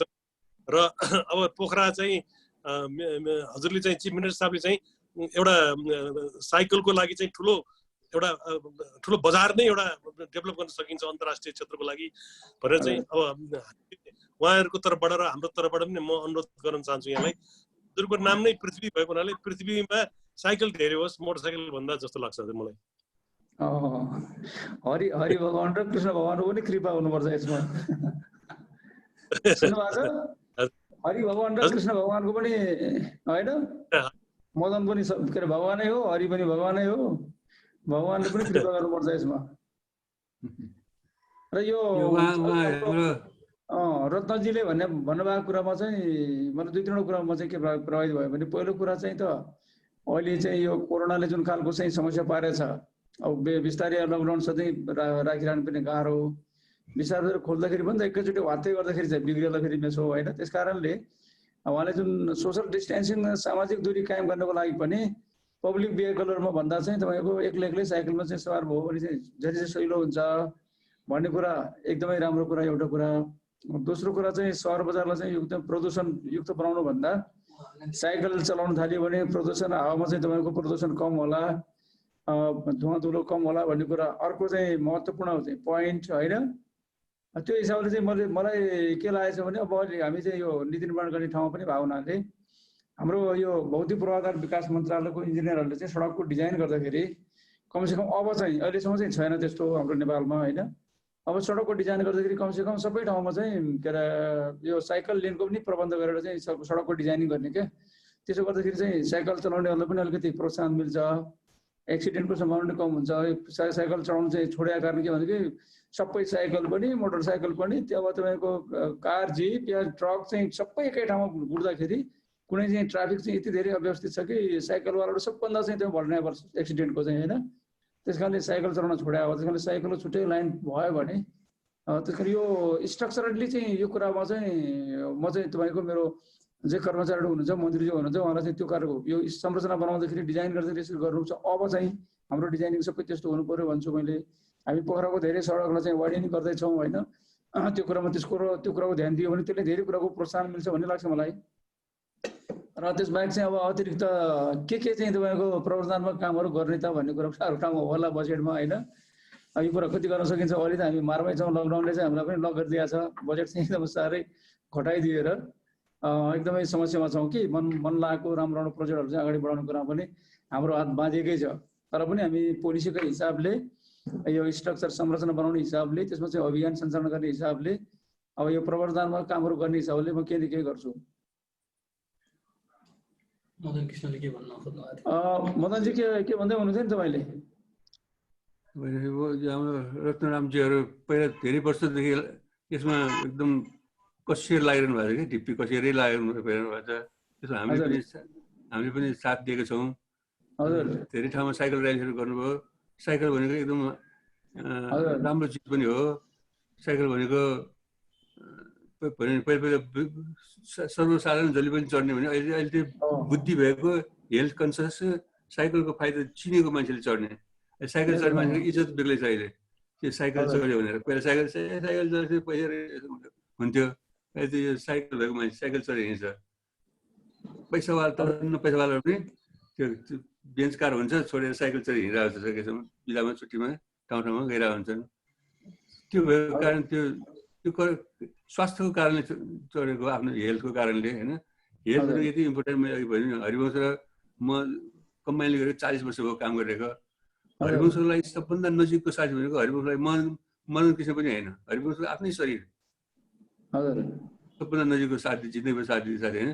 त्यो चिजलाई स्वस्थसँग बलियो गरेर राख्नु सक्यो भने राम्रो हुन्छ। त्यसको लागि जस्तो वाकिङ र साइक्लिङ भनेको एकदमै एकदम त्यो हेल्दी चिज जस्तो एकदम स्वास्थ्यवर्धक चिज भनौँ न। हेल्थलाई राम्रो हुने विषय हो। त्यसमा चाहिँ राम्रो हुन्छ। जस्तो त्यो सत्यमोहन जोशी दाइ 101 वर्ष पुग्नु होइन। उहाँको चाहिँ हिँड्ने उहाँ चाहिँ काम हिँड्ने त्यो रसियन कल्चरबाट मैले गेटमा उहाँलाई भेटेँ समारोह सिध्याएर। म गाडीमा थिएँ, उहाँ हिँड्दै हुनुहुन्थ्यो। म पाटनसम्म पुऱ्याइदिन्छु दाइ बस्नुहोस् भनेको होइन दाइ म हिँडेरै जान्छु भने रसियन कल्चरदेखि त्यहाँ पाटन मङ्गलदासम्म हिँडेर जाने। त्यस्तो हिँडाइले उहाँको स्वास्थ्य कस्तो राम्रो छ। साइकल चढ्नेहरूको आयु लामो भएको मैले पनि देखाएको छु। साइकलमा ध्यान दिन जरुरी छ। साइकलले पोल्युसन हुँदैन। अब पोल्युसनको बिचमा साइकल चढ्ने फाइदा पनि हुँदैन। फेरि पोल्युसन भएको ठाउँमा पोल्युसनको बिचमा साइकल फाइदा पनि हुँदैन। अब यसमा चाहिँ यो पोल्युसन घटाउनको लागि गभर्मेन्टको तर्फबाट जुन बजेट आयो त्यो चाहिँ ठिक, त्यो चाहिँ कसै पनि मन पराएन। यो विद्युत जो कि त्यो नेकपाले आफ्नो चुनावी घोषणामा नै भनेको थियो 3 वर्षपछि सहरमा खालि विद्युतीय गाडीहरूमा चल्नेछन्। पेट्रोल के डिजेलबाट चल्ने गाडी हुने छैन भनेको थियो। फेरि त्यो भन्सार बढाएर सबै जिल्लो पार्दैछ। त्यो हामीले पनि मेमोरेन्डम गऱ्यौँ, पेस गऱ्यौँ। त्यो अब फिर्ता लिएला जस्तो पनि कता कता झिनो आएको लागिरहेछ। त्यो भयो भने त्यस्तो सहरमा साइकल चलाउन पनि मजा आउँछ। त्यो विद्युतीय गाडी चल्ने ठाउँमा साइकल चलाउन पनि राम्रो हुन्छ।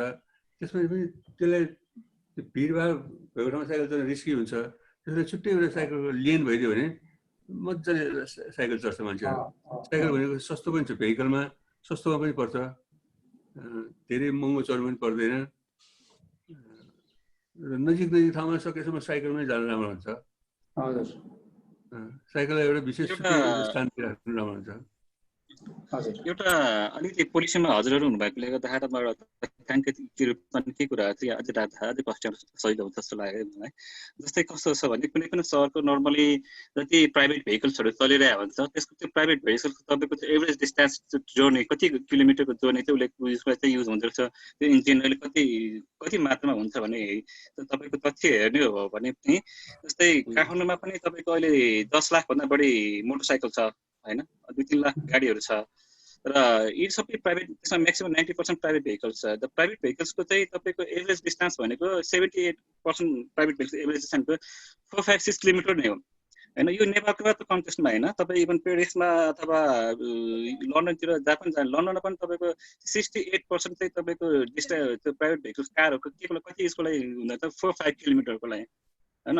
इभन अमेरिका पनि थियो, संसार यो लगभग 4-5 किलोमिटर दूरी नै मान्छेले प्रायः चाहिँ धेरै युज हुँदो रहेछ भन्ने भएपछि 4-5 किलोमिटर यति धेरै म्यासिभ मात्रामा चाहिँ यो गाडीहरू मोटरसाइकलहरू होइन अनि यो कारहरू यसरी नै दिने हो भने त्यसले उडाउने धुलो धुवा त्यसले निकाल्ने हामीलाई चाहिँ हेल्थको घातक छ। र सँगसँगै हाम्रो अहिले जुन चाहिँ अब यो कोरोना क्राइसिसको बेलामा इकोनोमी यस्तो क्राइसिस टाइममा हामीले फ्युलमा यति धेरै चाहिँ खर्च गर्नु भनेको यो पनि एकदम ठुलो घातक हो राष्ट्रको उसको लागि। त्यस कारण 4-5 किलोमिटर इज अ साइक्लेबल डिस्टेन्स, यो साइकलमा मजाले पार गर्न सक्ने दूरी हो। र त्यो दूरीको लागि हामीले त्यसमा चाहिँ जनताले चाहिँ प्राइभेट भेहिकल्समा कसरी सेफ गर्ने भन्दाखेरि त्यो किसिमको वातावरण बनाउनु भनेको नै हामीले साइकल लेन र त्यसको लागि चाहिँ एउटा नेटवर्क र त्यससँगसँगै जोड्ने पोलिसीहरू कानुनहरू आउनु पर्दछ होइन। जस्तो अहिले भन्नुपर्दाखेरि ललितपुर महानगरपालिकामा साइकल एक्ट चाहिँ आउनु लागेको छ, यो असार 10 गते पारित गर्छौँ भनेर चाहिँ मेयर साहबले भन्नुभएको छ होइन। त्यसै गरी एउटा चाहिँ यस किसिममा चाहिँ कार्यक्रमहरू आयो भने चाहिँ मानिसहरूलाई त्यो मोटरसाइकल अथवा गाडीबाट ल्याउन नसकिने होइन। 4-5 किलोमिटर भनेको धेरै नै सर्ट दूरी हो, किनभने हजुरलाई झन् बढी थाहा होला, हजुरको एजमा हाम्रो गाउँतिर झन् त्यत्रो भारी भकारी बोकेर चाहिँ कति किलोमिटर हिँडिथ्यो भने होइन। यो 4-5 किलोमिटर खासै दूरी लामो दूरी होइन। अनि त्यस कारण चाहिँ साइकलमा एउटा चाहिँ राष्ट्रले चाहिँ लगानी गर्नु भनेकै भोलिको हाम्रो भविष्य, राष्ट्रको भविष्य, सहरको भविष्य, हाम्रो पुस्ताहरूलाई चाहिँ सही मार्गमा लानु हो र कुनै समस्याहरूलाई धेरै जटिल नबनाउनु हो। किनभने हामीले सस्टेनेबल चाहिँ गोल्सहरू छ, सस्टेनेबलको विभिन्न पोइन्टहरू छ, त्यसलाई सबैले एचिभ गर्ने भनेको साइकलले धेरै अर्थमा गर्छ। एउटा एयर पोल्युसन इकोनोमिकली, इन्भाइरोमेन्टली र हेल्थ, पब्लिक हेल्थ होइन। अनि सँगै यसले चाहिँ वुमन इमान्सिपेसन अर्थात् नारीहरूलाई महिला सशक्तिकरण अनि ठुलो भूमिका खेलिरहेको हुन्छ। त्यस कारण चाहिँ हामीले एउटा के आग्रह भने हजुर जस्तो चाहिँ चिफ मिनिस्टरहरू अहिलेको हजुरहरूको पनि अब धेरै समय पनि छैन होला, जहाँसम्म लाग्छ अब 2-2.5 वर्ष बाँकी छ। 2-2.5 वर्षमा के कामहरू स्पष्ट हुनुपर्छ भन्ने चाहिँ हामीलाई लाग्छ। गइ नै सक्यो आधा त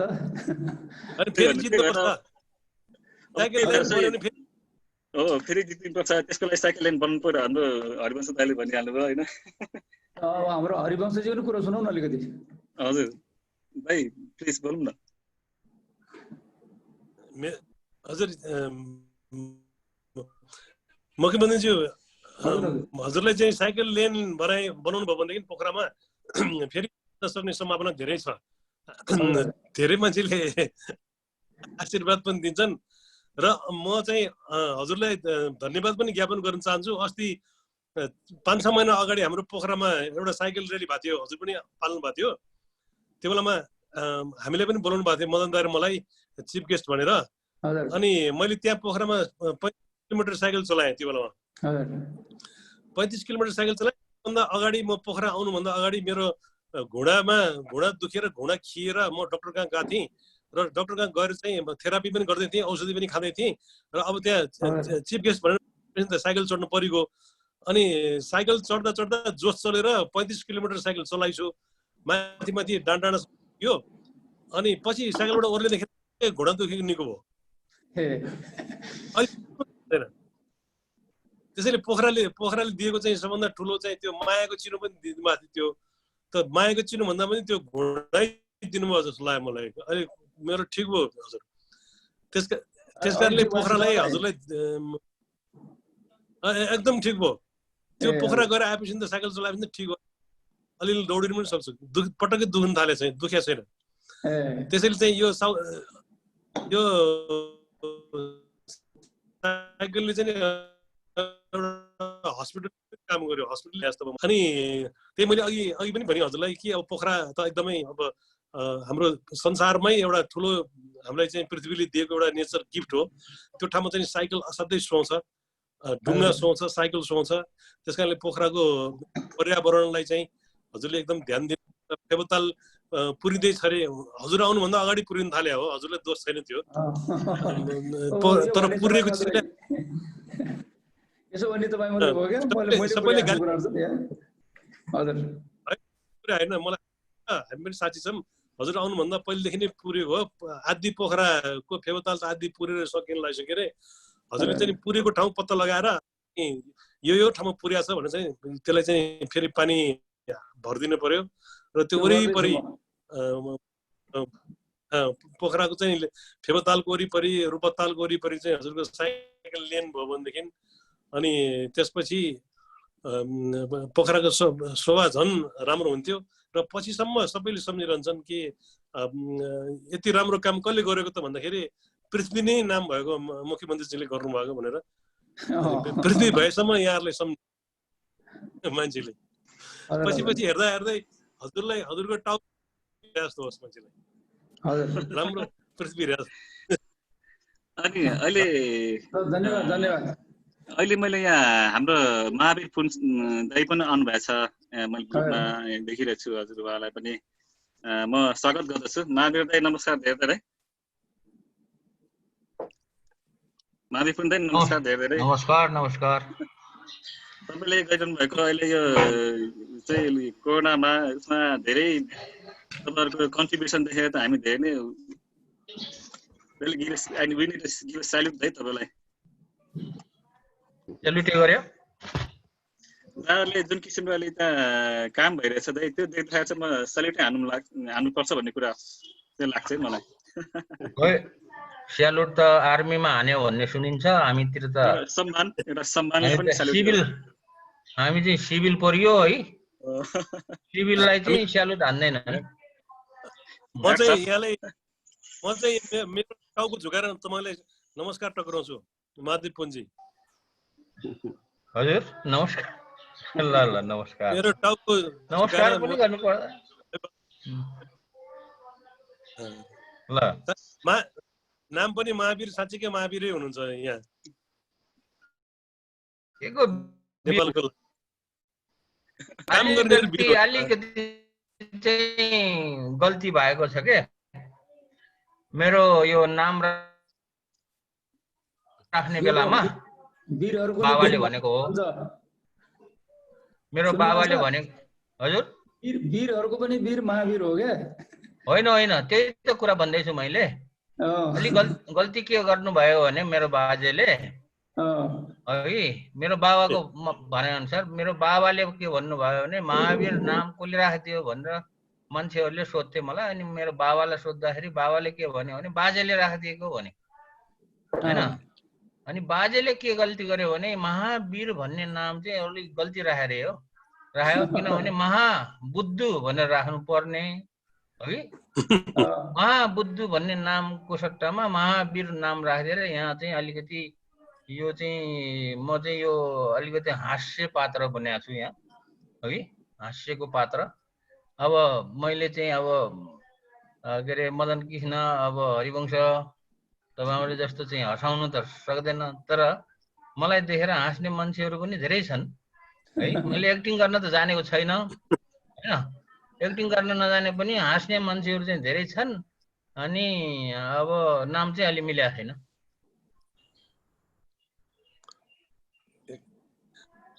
मैले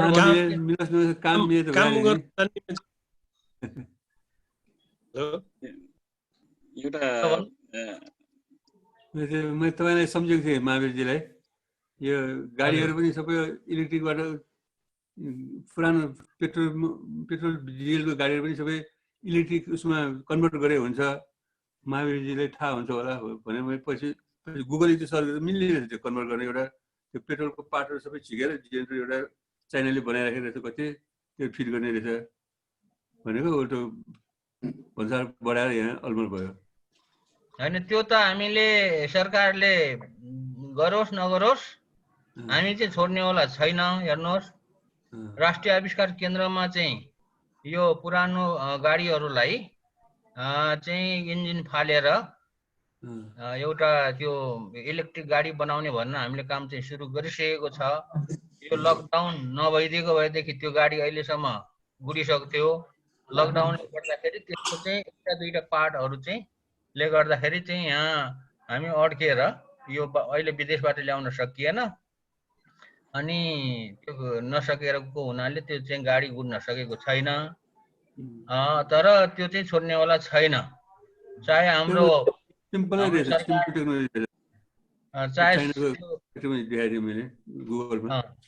हजुर त्यो गाडी छ हाम्रो त्यहाँ हेर्न जानुभयो हुन्छ। उहाँ त्यो गाडी बनाउन लागेको चाहिँ त्यहाँ हाम्रो राष्ट्रिय आविष्कार केन्द्रमा छ, बनाउन सुरु भइसकेको छ पहिले नै।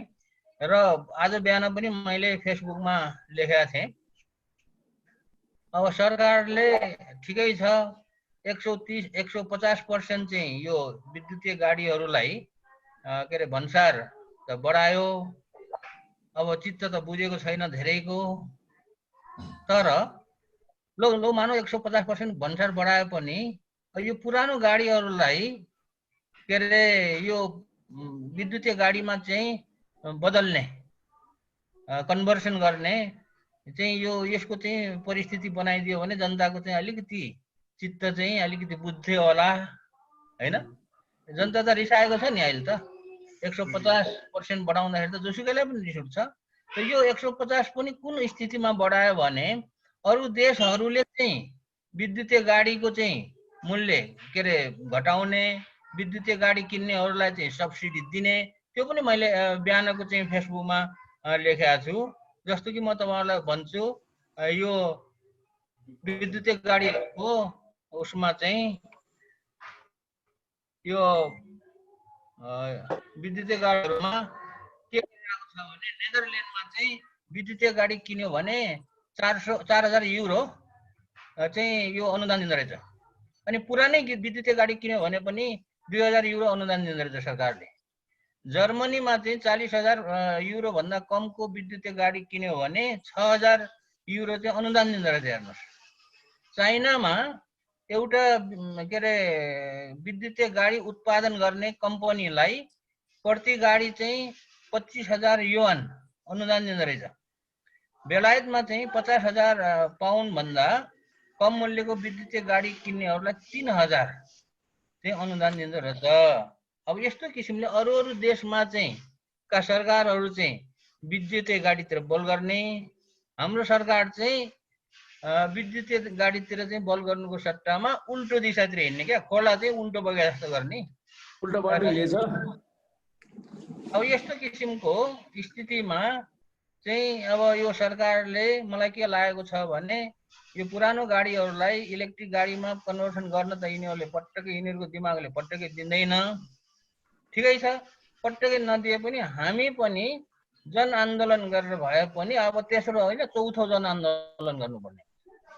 चौथो जनआन्दोलन गरेर भए पनि यो चाहिँ विद्युतीय गाडी बनाउने, नेपालमै बनाउने र अनि विद्युतीय गाडीलाई चाहिँ यो पुरानो गाडीलाई चाहिँ कन्भर्सन गर्ने काम चाहिँ यो चाहिँ गरेरै छाड्ने हो।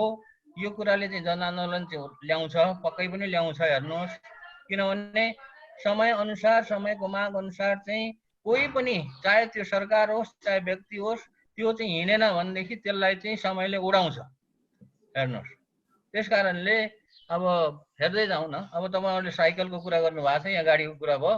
अब साइकलको कुरा गर्दाखेरि अब म त साइकल भन्दा अरू चलाउन जान्दिनँ। हेर्नुहोस् है, मसँग त एउटा साइकल पनि छैन। यसो साथीहरूलाई चाहिँ ल एउटा साइकलको बन्दोबस्त गर त भनेको, अब गरिदिन्छु भने लकडाउन पछि है। लकडाउन पछि म पनि साइकलवाला बन्दोबस्त गरिदिएँ भने साइकल चढेर हिँड्नेवाला छु म पनि। धन्यवाद दाइ, धन्यवाद दाइ। अब हामीसँग लगभग अब कति 8-10 मिनट चाहिँ हामी अलिकति थपौँ। हामी अलिकति ढिलै पनि सुझाव भएको थियौँ। त्यस हाम्रो अनि चिफ मिनिस्टर सरलाई पनि अलिकति हतारमा हुनुहुन्छ भने अलिकति छुटाउनु पनि पर्ने जस्तो लाग्छ मलाई। त्यस कारण मुख्यमन्त्रीज्यू अलिकति हामी 5-10 मिनट कुर्न सकिन्छ? बस्न सक्नुहुन्छ हजुर? 5 मिनट जति बस्नु न, 5-7 मिनट, 10 मिनट भइहाल्यो नि। हो नि, एक्चुअली अब खास अहिलेको जुन चाहिँ बजेटिङहरूमा कति किसिमको हजुरहरूकोबाट होमवर्क भइरह्यो होला होइन। यता जस्तै सङ्घीय सरकारबाट त आइसक्यो, तर प्रादेशिक सरकारबाट अझै पनि आउन बाँकी छ, त्यो किसिमको होमवर्क भइरहेछ। त्यस्तै गरी यता नगरपालिकाहरू महानगरपालिकाबाट होमवर्क भइरहेछ। लगभग आधा काम सकिसक्यो होला। तर यसमा अलिकति प्रायोरिटी तपाईँहरूको कोरोना पछिको पोस्ट कोरोना प्रिपरेसन के कस्तो छ यसमा अलिकति तपाईँले कुरा राखिदिनु भयो भने अझै अलिक प्रष्ट हुन्थ्यो। र सँगै हाम्रो एउटा चाहिँ सुझाव होइन, एउटा हामी चाहिँ विरोध भन्दा पनि अलिकति just let's be very solution चाहिँ कसरी दिने होइन, एउटा चाहिँ समाधानको निकाल्ने कुराहरूमा चाहिँ बढी बहस गरेर चाहिँ नेपाल सरकारलाई सघाउनुपर्छ, सरकारलाई हेल्प गर्नुपर्छ भन्ने मान्यता पनि राख्छौँ।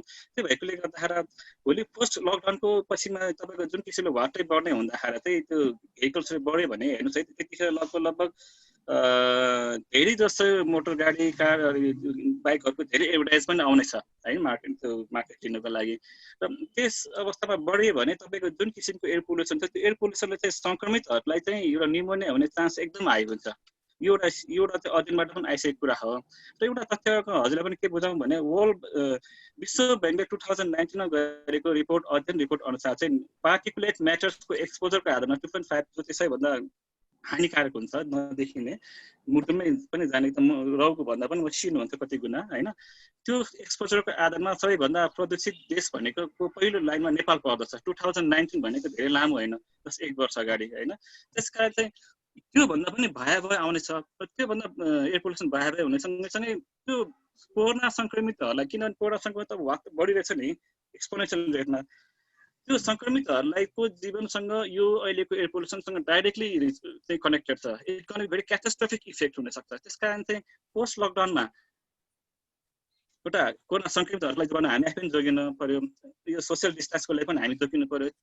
त्यसको लागि सबैभन्दा राम्रो सुटेबल चिज भनेको चाहिँ अहिलेको चाहिँ सस्टेनेबल मोबिलिटी, सकेसम्म चाहिँ हिँडौँ, एक्टिभ लाइफस्टाइल बनाउँ, ट्राभलिङ हेल्दी ट्राभलिङ गर्नतिर लगाउँ, हिँडौँ सकेसम्म, त्यसपछि होइन साइकलमा ल्याउँ होइन। नभएको अवस्थामा त गाडीहरू प्रयोग गरौँ, गाडीहरूको चाहिँ अन्तिम धेरै लास्ट प्रायोरिटीमा पार्नुपर्छ भनेर चाहिँ वर्ल्ड वाइडमा नै यो कुराहरूमा धेरै मान्यताहरू आएको छ। इभन WHO ले पनि एक्टिभ लाइफस्टाइलको लागि चाहिँ अब चाहिँ साइकलमा जानुपर्छ भनिरहेछ भने युले भनिरहेछ होइन, युरोपियन युनियनले भनिरहेछ। युरोपियन युनियनमा तपाईँको लगभग $7-8 बिलियन चाहिँ युरो चाहिँ तपाईँको त्यहाँको साइकल लेनको लागि नीति निर्माण विभिन्न प्रोजेक्टहरू गर्नको लागि त्यहाँको चाहिँ बजेट निकालेर काम भइरहेछ। त यो अवस्थामा हामीले सिक्नुपर्ने कुराहरूमा तपाईँहरूबाट केही यस्तो कुराहरूमा के भइरहेको कुराहरूलाई छ भने प्लिज राखिदिनु होला। सँगै केही कमिटमेन्ट पनि चाहन्छौँ। हाम्रो एउटा आशा के भने हामी धेरै बोलेर मात्र त हुँदैन, हामीले चाहिँ किन काम देख्ने काम देखिएन भने त हामी पनि बिस्तारै थाक्छौँ, हजुर पनि थाक्नुहुन्छ। यत्रो समय लामो समयको तपाईँको चाहिँ पोलिटिकल लाइफ अझै तपाईँको सुन्दर होस्, हामीले पनि हाम्रो राष्ट्रको एउटा भविष्य निर्माण अझै तपाईँको हातमा छ। त्यस कारण चाहिँ यसमा अलिकति कमिटमेन्ट चाहिँ केही कुरा राखिदिनुहुन्छ कि भन्ने म आग्रह गर्दछु। धन्यवाद। यो कोभिड-19ले जुन खालको समस्या पैदा गरेको छ हाम्रो, अहिले त्यसको असर चाहिँ हाम्रो नेपाल सरकार या प्रदेश सरकार या स्थानीय सरकारको यो बजेट नीति निर्माण र बजेट विनियोजनमा पनि यसले प्रत्यक्ष असर पारेको छ है पहिलो कुरा। त्यस कारण अहिले चाहिँ मैले नयाँ धेरै योजनाहरू ल्याउनु खोजेको, ल्याउन पाइने स्थितिमा अलिकति लिएको छैन। बजेटको एकदमै धेरै कन्स्टेन्ट भएको हुनाले सिलिङ चाहिँ एकदम स्वात्तै घटाइदियो होइन माथिबाट। हाम्रो टोटल बजेटको 4.85% मात्रै प्रदेशहरूलाई दिइरहेछ अहिलेको सरकारले। उसको चाहिँ 64% सबै चालु खर्चमा चाहिँ खर्च गर्ने, बाँकी चाहिँ तपाईँको 36मा 12% उसले वित्तीय व्यवस्थापन के भन्छ, 24%मा चाहिँ बाँड्दाखेरि उसले आफूले के अरे राख्ने अनि स्थानीय तहलाई दिने भनेर दिँदाखेरि बजेट चाहिँ एकदमै चाहिँ थोरै चाहिँ भयो अहिले चाहिँ। त्यस कारणले नयाँ प्रोजेक्टहरू चाहिँ जमजम चाहिँ मन लागेको प्रोजेक्टहरू पोस्ट कोभिड-19 को स्थितिलाई ध्यानमा राखेर चाहिँ बनाउनु पर्ने प्रोजेक्ट बनाउनै पाइएन। खालि हाम्रो ध्यान केमा गएको छ नि कोभिडलाई चाहिँ कोभिड-19लाई कसरी रोकथाम नियन्त्रण गर्ने र यो उपचारको व्यवस्थापन कसरी गर्ने, अब हिजोदेखि अस्तिदेखि चाहिँ सब व्यवस्थापन कसरी गर्ने समस्या आइसक्यो। त्यस कारणले एउटा चाहिँ धेरै बजेट चाहिँ हाम्रो यसैमा चाहिँ लाग्ने भयो। पहिलो प्रायोरिटी हामी त्यस प्राथमिकता त्यसलाई दिएका छौँ। दोस्रो प्रायोरिटी चाहिँ यसपटक चाहिँ यो कोभिड-19 को जुन पेन्डेमिक छ, यो महामारी चाहिँ यसबाट सिकेको कुरा चाहिँ मैले चाहिँ सिकेँ, अरूले के गरेको थाहा छैन। मैले गण्डकी प्रदेशको मुख्यमन्त्रीको अहिले यहाँबाट बसेर संसारलाई हेर्दाखेरि के देखियो भनेदेखि जहाँ जहाँ चाहिँ यो चाहिँ सामाजिक क्षेत्रमा खास गरेर शिक्षा स्वास्थ्यको क्षेत्रमा लगानी राम्रो गरेको छ सरकारले, संरचनाहरू राम्रो बनाइदिएको छ, जनशक्ति धेरै उत्पादन र दक्ष जनशक्ति उत्पादन गरिदिएको छ, त्यस्तो ठाउँहरूमा चाहिँ कोभिड यो 19सँग चाहिँ लड्ने चाहिँ क्षमता त्यहाँको राज्यको भयो। जहाँ जहाँ चाहिँ यो शिक्षा र स्वास्थ्यलाई नाफा नोक्सानको विषय बनाइयो, एकदमै निजी क्षेत्रको चाहिँ हातमा सबै कुरा सुम्पेर राज्य चाहिँ तपाईँको बेखबर भएर बसिरहेको छ। त्यस्तो ठाउँहरूमा चाहिँ मुलुक जतिसुकै समृद्ध होस् धनी होस् त्यसले चाहिँ यसलाई चाहिँ कोप गर्नै सकेन। त्यस कारणले चाहिँ अहिले चाहिँ खास गरेर इस्ट एसियाका मुलुकहरूबाट हामीले सिक्नुपर्छ, चाहे त्यो पुँजीवादी होस् चाहे चाहिँ त्यो साम्यवादी समाजवादी मुलुक होस्। अब त्यो सबै हेर्दाखेरि चाहिँ राज्य अलिकति बलियो हुँदाखेरि यसो चाहिँ समस्याहरूबाट या चाहिँ विपदसँग लड्ने क्षमता राज्यको हुँदो रहेछ भन्ने कुरा पनि देखियो। परि आउँदाखेरि नाफा नोक्सान खोज्ने निजी क्षेत्रले चाहिँ सहयोग गर्दो रहने कुरो मैले चाहिँ धेरै भइरहेको छु यहाँ पोखरामा बसेर। अघि हाम्रो चाहिँ निजी अस्पतालहरूले चाहिँ कस्तो चाहिँ के सहयोग गर्यो, या आफ्नै पनि नहुँदाखेरि सरकारी अस्पतालले चाहिँ सङ्घको चाहिँ अस्पतालको रूपमा रहेकोले चाहिँ हामीलाई कसरी चाहिँ कोअपरेट गरेन। हिजो एउटा लास्ट चाहिँ तपाईँको व्यवस्थापन गर्न थन्काउनहरू यति गाह्रो भयो। हामीलाई चाहिँ तपाईँको सबबान पनि हामीसँग थिएन, अहिले चाहिँ सबबान पनि नदिएर चाहिँ हामीले दिनभरि लाग्यो एउटा चाहिँ लास्ट चलाउनलाई हामीलाई यति गाह्रो भयो। त्यस कारणले स्टेट चाहिँ कमजोर भयो भने यस्तो हुँदो रहेछ भन्ने कुरा चाहिँ सिकेर यसबाट दोस्रो प्रायोरिटी हामीले चाहिँ शिक्षा र स्वास्थ्यमा एकदम धेरै लगानी गर्ने भनेका छौँ। अरूले त के भनेको थाहा छैन। मैले चाहिँ हाम्रो चाहिँ प्रदेशको सरकार अन्तर्गतको जिल्ला अस्पतालहरूलाई अलि म्यासिभली चाहिँ आइसियु वार्ड सहितको चाहिँ बनाउने भनेका छौँ। अहिले चाहिँ आइसोलेसन र क्वारेन्टाइनको चाहिँ अलिक क्वालिटीको अलि राम्रो खालको बनाउनु पऱ्यो भनेको छ र कुनै चिजको नि कमी नहोस्। यो चाहिँ अहिलेको उपचारमा व्यवस्था रोकथाम र नियन्त्रण भनेर चाहिँ लाग्यो हुनाले हामी अलि विगतको निरन्तरको चाहिँ जुन चाहिँ हाम्रो प्रोजेक्टहरू छ नि, हाम्रो चाहिँ किन योजना के छ भनेदेखि प्रत्येक घरमा चाहिँ एक घर एक धाराको अभियान छ हाम्रो। 5 वर्षभित्र सबै घरमा 5,78,000 घर छन् गण्डकीका, ती सबै पुर्याउने भन्ने अभियान पनि छ। यो वर्षदेखि सङ्घ सरकारले पनि भनिदियो, हाम्रो चाहिँ 2 वर्ष अगाडिदेखिको हाम्रो योजना सङ्घ सरकारले उसले पनि नीतिमा र बजेटमा भनिदियो हुनाले हामी अलिकति खुसी पनि छौँ। र हाम्रो आधारभूत खानेपानीको सेवा पुर्याउने भनेको छ। हाम्रो अहिले पनि गण्डकी प्रदेश जस्तो पानीको छेल्ला बेल्ला भएको ठाउँमा पनि अझै पनि 14.5% मान्छेहरू चाहिँ कुवाको पानी खोलाको पानी यिनीहरूको पानी खान्छन्। हेर्नुहोस् है, तिनीहरूलाई हामीले 2 वर्षभित्र हामी सक्ने भने अब तिनीहरूलाई चाहिँ सक्दैछ, अर्को साल सक्ने। यसमा पनि पैसा घटाउन मिलेन। अनि तपाईँको सिँचाइ बढाउने भन्यो, त्यहाँ फलफुल चाहिँ तरकारी खेती कृषि खेती सारा चाहिँ गर्ने बरु कृषि उत्पादन दोब्बर पार्ने, खाद्यान्नमा आत्मनिर्भर बनाउने भनेको छ। त्यसले सिँचाइ पनि नघटाउने भनेको छ। अनि बाटोहरू पनि अलिकति बनाउनै पर्यो, सबैको माग बाटै हुन्छ। यो सबै अनि पुरानो कार्यक्रमहरूको निरन्तरता। अनि प्रत्येक घर घरमा बिजुली पुर्याउने छ। अहिले पनि हाम्रो करिब चाहिँ 14.5% घरमा चाहिँ बिजुली बोलाएन गण्डकीमा। यो सबभन्दा धेरै अहिले आजसम्मको दिनसम्मको आधाभन्दा बढी चाहिँ बिजुली उत्पादन गर्ने गण्डकी प्रदेश हो आइडोमा। तर त्यहाँ गण्डकी प्रदेशमा अहिले पनि घरहरू चाहिँ अँध्यारोमा छन्। त्यसैले तिनीहरूलाई यो वर्षसम्म हामीले सक्ने भनेको छ। यसरी यो चाहिँ यी चाहिँ कार्यक्रमहरूबाट हामीले ब्याकट्याक हुन नमिल्ने भयो। त्यस कारणले हाम्रो चाहिँ अहिले बजेटको कन्सर्नले गर्दाखेरि मैले चाहिँ यो यी चुलोको व्यवस्थापन गर्ने, यो इलेक्ट्रिक भेहिकलहरूको चाहिँ एउटा प्रोग्राम ल्याउने भनेर चाहिँ सोचिरहेको छु। यसमा अहिले हाम्रो इन्ट्रोड्युस मात्रै हुन्छ होला। अब तपाईँले थप चाहिँ फेरि यो साइकल अभियानको पनि कुरा ल्याउनु भएको छ। सैद्धान्तिक रूपले नीतिगत रूपले म तपाईँको यो अभियानसँग, हाम्रो महजोडीको यो अभियानसँग, हाम्रो महावीरजीको यसमा यस्तो कुरामा त धेरै चाहिँ समर्थन भइहाल्छ। यस्तो कुरामा नीतिगत रूपमा मेरो एकदमै 16 याना 100% सहमति छ। वैचारिक रूपले यो कुरा ठिक हो। तर म अब कति गर्न सक्छु मैले आफ्नो लेभलबाट होइन। अहिले हामी इन्ट्रोड्युस मात्रै गर्न सक्यो नीतिगत रूपमा भने पनि अस्ति नीति कार्यक्रम त हाम्रो आइसक्यो होइन। केही न केही कहीँबाट चाहिँ डिपार्चर गरौँला भन्ने लाग्छ मलाई। हजुरलाई धेरै धन्यवाद। अहिले जस्तै चालु खर्च चाहिँ प्रायः 60 को हारेको त्योभन्दा बढी खर्च चाहिँ प्रायः चालु खर्चमै चाहिँ बजेटमा खर्च हुनु भनेको एक प्रकारले हाम्रो देशको राज्य सञ्चार कति धेरै यसैमा एउटा चाहिँ कुरा छ मेरो थप है, अघि भन्न बिर्सेको। यो वर्ष चाहिँ हामीले यो म चाहिँ मुख्यमन्त्री झन्डै 2.5 वर्ष भयो। आर्थिक वर्ष चाहिँ 2टा हाम्रो बितिसकेलाई अब होइन। अब यो 77-78 भनेको तेस्रो आर्थिक वर्ष हो मेरो टर्मको। यो चाहिँ मैले के सोचेको छु भने 2 वर्ष हाम्रो त्यतिकै बित्या छ भनौँ। अब गर्न त काम त गरियो तर योजनाबद्ध अझै पनि बन्न सके होइन।